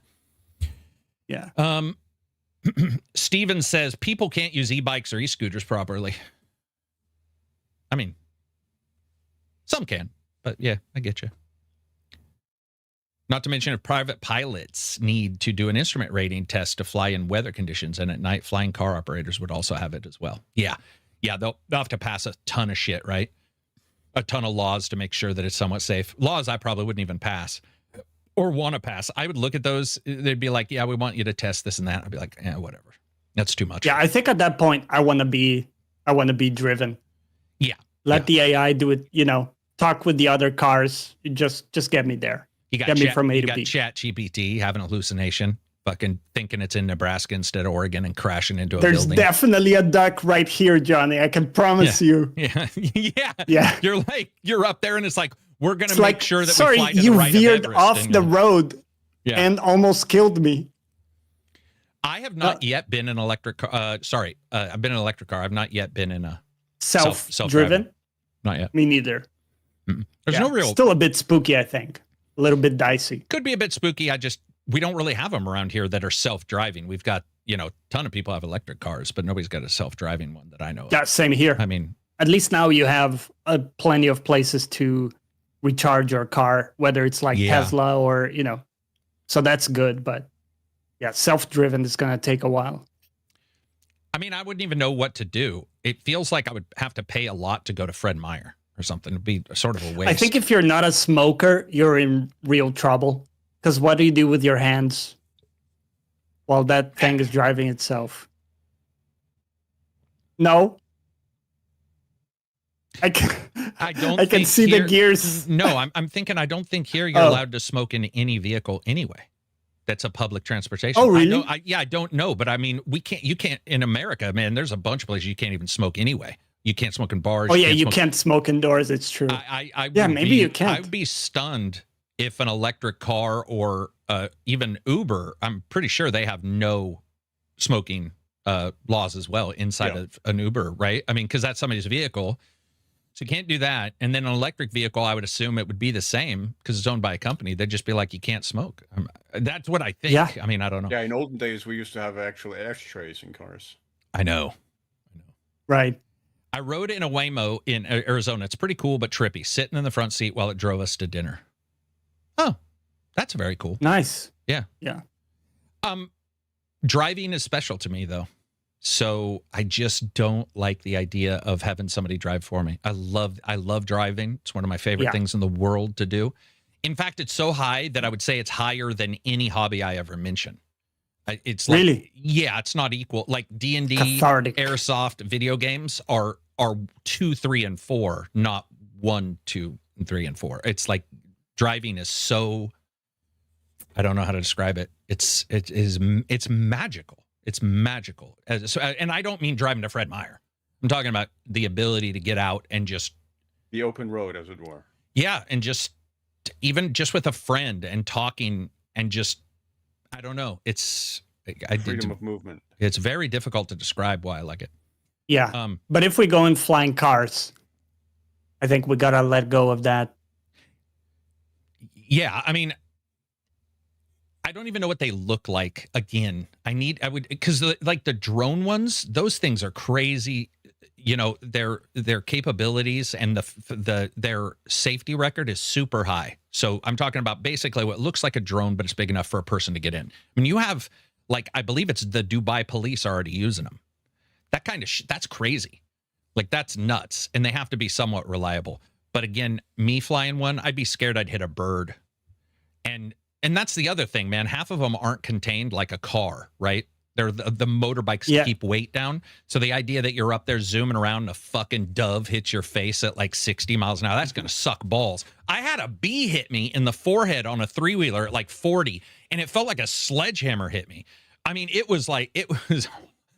hurt so fucking bad. Yeah, and I'm sure the bee was cruising. The bee was like, oh my God, guys, I found this great honey. Holy shit, I'm going to be able to bang the queen. And he's flying, and I hit that, and fucking, it was bad, man. I mean, it hurt. It was listening to AC/DC. It was just punching razor's edge, down.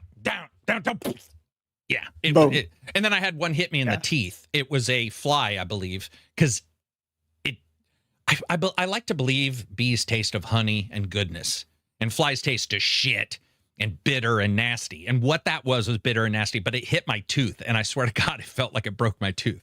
But especially when you're driving out in the middle of nowhere, because on ATVs, you don't have any shield. You know, many motorbikes, people don't have, I mean, 90% of motorbikes don't have any shield. So would an air motorbike have one? You'd have to.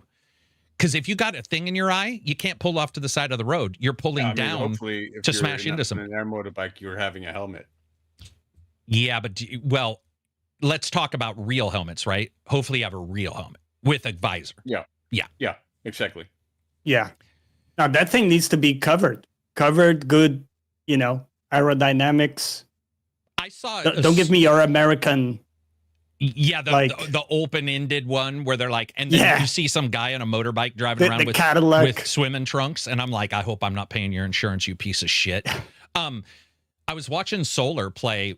He's got in GTA, in the online, they have these air bikes. They're basically what I'm talking about. They're drone kind of style. You get on four propellers, one on each side, and I just realized how freeing that is, though. Because going anywhere, right? Because you have that 3D movement, and watching him do that versus even a helicopter or whatever, because it's smaller, right? I think that's also a big plus. It doesn't have giant rotors that can chop off people's hands or heads. It's just this contained thing. And watching him fly around in that and how quickly he was able to move places and do things in GTA, I was like, that did get me excited, you know, because I was like, oh shit, I can sort of see why this would be useful. Wanting to go camping, go into the middle of nowhere in a game. You know, the ability to do that in real life would also be cool. It was very, very awesome. PTD, personal transport device. Yeah, personal terror device. Just if you strap that thing to your back, aim it at people. Boom. Oh, dude, when I was a kid, do you guys remember the guy who did I think it was the Super Bowl, he had the jetpack on his back? The thing only flew for like 43 seconds, and it was just basically a rocket he slightly controlled. Man, I asked my mom and dad for 10 years, for 10 fucking years, every Christmas, I want a jetpack. That's all I want. Now, of course, they were like $1.9 million. Mom and dad were like, I don't think Santa's going to bring you a jetpack. I mean, the last time I asked, I was 25. I probably should have known. I wasn't exposed to the Super Bowl, but I did watch The Rocketeer. Same thing, except shitty, super dangerous, and barely moved. So pretty much the same thing, except not cool at all. But man, when I was a kid, and a man doing that with just a backpack was so hyper amazing. Yeah. And you know, I didn't know about fuel, right? You know, he basically landed, and that was it, right? I mean, it was like, I think they say it was less than a minute or barely over a minute. It was really short for the flight. But he came in and landed. I remember just being like, that is the coolest thing I've ever seen. The amount of freedom, but it was loud as shit too, right? It's a rocket. You know, that would fucking suck. Can you imagine trying to talk to your friend? Hey man, want to listen to some Def Leppard? And they're like, what? And then your fuel runs out and you're dead. Makes me laugh thinking of all the superheroes who can fly. Superman's fave is going to be a face. He said fave, but Superman's face is going to be a mess after flying so fast and so long. Ooh, yeah. Dastardly says he's indestructible. So I mean, his face wouldn't even change if it got hit by. It wouldn't, but it would look titanium bar. It would look like he was spritzed with raisins, and it would just be dead flies all over his face. I mean, look at a car grill after 5 minutes, man. That's so nasty, so gross. Yeah, you don't see. I mean, at the heights he flies, there probably aren't true. any flies. There's probably just a couple. Maybe as he gets up, there's a couple super high flying Falcons and shit, and then that's it. Yeah. And then he's in like the. Yeah, there's nothing up there. That's true. Yeah, you probably wouldn't have to worry about it. You never see him get struck by lightning either. Because that would suck. That would also suck. Now that I think about it, being in one of these little flying cars and a lightning strike, you know, especially in Oregon when it goes from sunny to rainy in 13 seconds. Not to mention windy weather. Windy weather. Dude, yeah. Have you ever seen those things where the pilots are like, you'll get a pilot who lived through a wreck, and they'll be like, so, you know, did you think of calling your wife? And they're like, dude, we're too trained to panic. And I'm like, I don't know how much training you need to not panic, but it's way more than I have. Because you'd hear me on the black box. So you'd have the one guy who's like, can you check the ailerons on the flight? We're upside down. We're doing a corkscrew to the ground. He's like, could you check those ailerons on the side? And I'd be like, we're fucking gonna die. What the Mom? We're dead. We're gonna die. What the fuck? I'm so sorry. I lied on my taxes. I mean, dude. And you see it a lot of times. You'll hear them. They'll be going through do you have any ideas, John? John, no, I don't have any ideas. All right, well, then we're going to go ahead and wreck. And you're like, God damn. That's the guy I want in charge of everything. That's cold. Guys, that's some cold-ass shit. Even though I believe the last words are, oh, shit, or we're going to crash, which I think that's fair. I think if you've done everything. Yeah. Right. You're allowed to curse at that point. You've read out your book. Yeah. You've done everything. And you look at it and you're like, okay. Yeah. Well, shit. And then right at the end, it's like page 13. 13 seems like a good number for a crash. Like if you get to 13, it's bad luck. You get to 13. Like you've already tried pages 1 through 12. Yeah. And you're shit out of luck. You'll flip it over and it just says you're going to crash. And you're like, okay, I can say that. And then we're going to crash. But dude, I've heard the black boxes of people in crashes talking to the audience. Well, they might be an audience, but talking to the people in the cabin and just be like, yeah, we've experienced a little bit of engine trouble. It's not there anymore. Make contact here in the water. Yeah, dude. So, I mean, yeah, they heard some of the air traffic control radio recordings with people where like their instructor has passed out or had a heart attack. And they're talking. And they'll say stuff like, you're going to be fine. You're going to be fine. I'm going to walk you through it. Yeah, and also how calm the student actually is. Yeah, The best one I've seen is the little female flight pilot. She's like 17. First solo flight ever. Her fucking front wheels come off. The landing gear. And some guy flying another jet somewhere else is talking. I don't know if he lied. But he's talking to her. He's like, I'm going to fly you in. What's your name? She's like, Amanda. And he's like, that's funny. My daughter's name is Amanda. I don't know if that's true. It probably is. I assume he's not going to lie. Establishes a connection. Establishes a connection. And he's like, hey, going to go ahead and we'll walk you through this. You're going to be fine. You know, just do this. Do you know where this is? And that guy and the flight crew, whatever, in the tower, walk her down, and she lands. It does crash at the end because there's no front. At some point, you're gonna there's no front wheel. Yeah. But when she hits even, and I don't know where he was because he could see her. I'm assuming he actually asked for permission to like circle. Yeah. Right. But man, she lands and that guy's just like, okay, you're fine.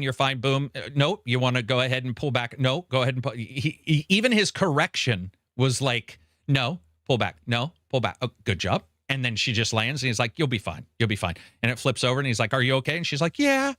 And she stayed calm. She stayed, because I'd be like, front wheels are off. I'm leaping out of this fucking thing. I'll take my chances with the lake. What I would do is pull really. Problem then, of course, is that then your plane is going to land somewhere and could be someone else's problem. But not mine. At that point, sorry, I'm not the greatest pilot. I would go over a lake and I would yank it up so it stalled, and I'd leap out and just be like, let's hope I'm close enough. Like, sorry guys, I had a crack. I mean, I feel like I would try to land. I would panic. I would try to land in a lake because my idea would be, and this is a stupid idea, that in somehow you'll be able to keep it, you know. But the moment anything touches, if you ever seen any jet hit a lake or plane hit a lake, it's like, dude, it's like concrete at that speed. Unless you're Sully, yeah, unless you're, well, you know, that guy. Hey, listen, he got some shit for that, and I was like, I'm sorry, they had a 0 success rate years later on the simulator. 0. So no other pilot was able to land the plane but them. Yeah, they did everything they could. I mean, he had trained specifically for it. Yeah. Yep. And then he also by the way, Sully is what I was referencing when he said, do you have any ideas? He literally just was like, I'm out of ideas. Do you have any ideas? And the co-pilot was like, nope. And he's like, okay, we're done. We're just going to go ahead and put it in the river. Dude, that was amazing. Yep. That was fucking legit incredible. Like, that guy is phenomenal to be able to do that, because he also made good decisions. Like, and pilots everywhere were justified awe of him. For that. Yeah, that shit's awesome. And I hope I never meet him or anybody who ever has to do what he does ever in history, or have any discussion about this, as, you know, connected to me. Because I don't want to be the guy who's like, good job, you got us home. I want to be the guy that just gets home normally.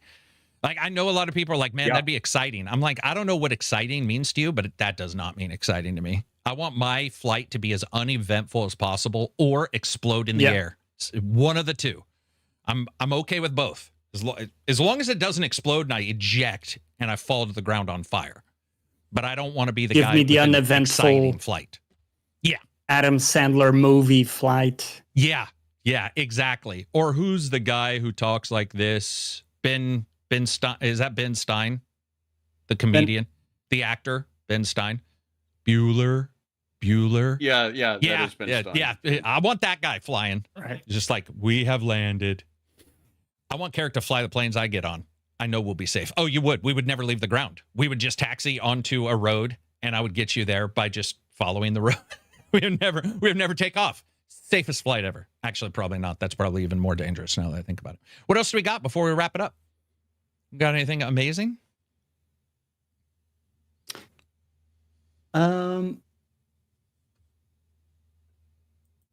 Let's see. Resident Evil is coming out soon. I'm excited for that. Yep. Neo has been great. Neo's been great. Styx came out. Both of those. Yeah. Good games in general, I would say.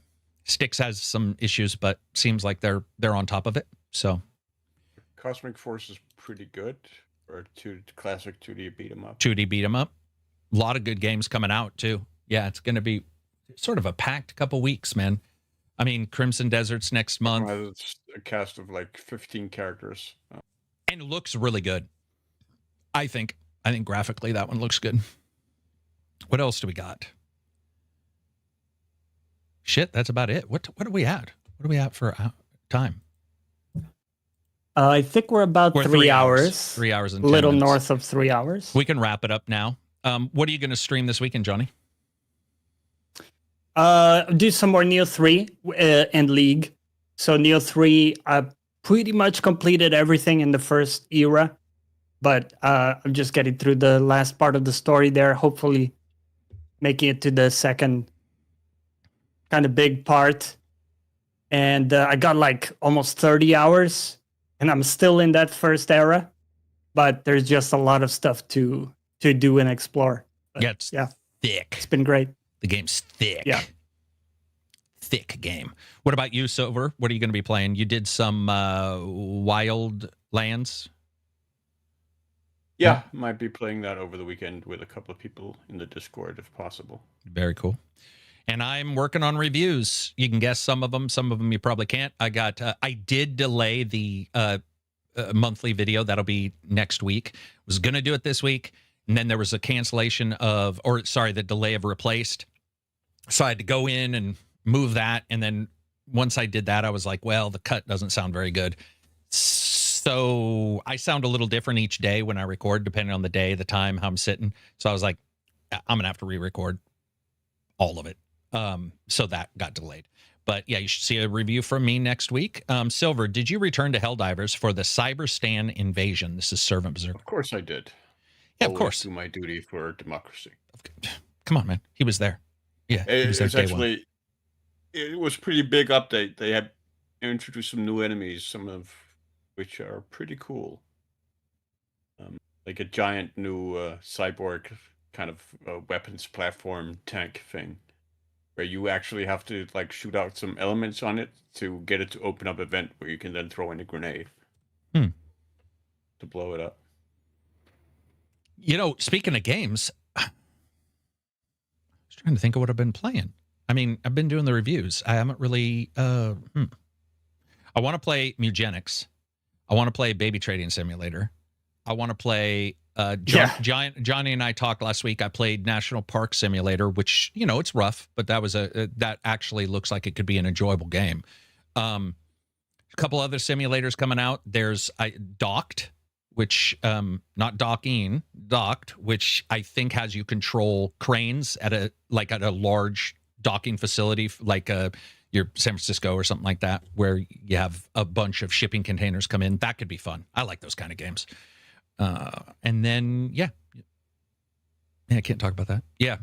So I would say overall it's a pretty packed upcoming next couple of weeks. I want to say thanks for everybody showing up. I'll pick a winner out of I'll pick a winner out of the comments, and we'll throw. What do we have? Let me check what games we got to give away, because I just wrote this list down. I took it over. Because the person, I took it over, so I had to do some stuff. Oh, we do have Neo.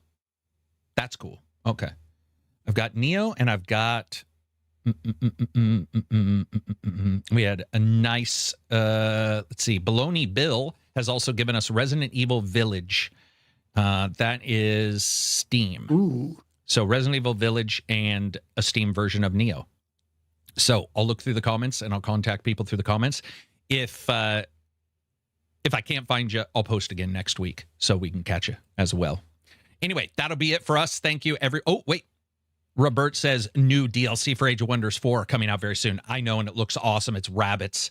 Ooh. I cannot fucking wait, man. Rabbits. It's post-apocalyptic / fantasy rabbits, and I'm telling you, so good. Anyway, that'll be it for us, everybody. I hope you have an absolutely excellent end of your week. Man, it is Friday. Can you guys believe that shit? This week passed so fast. Peace out.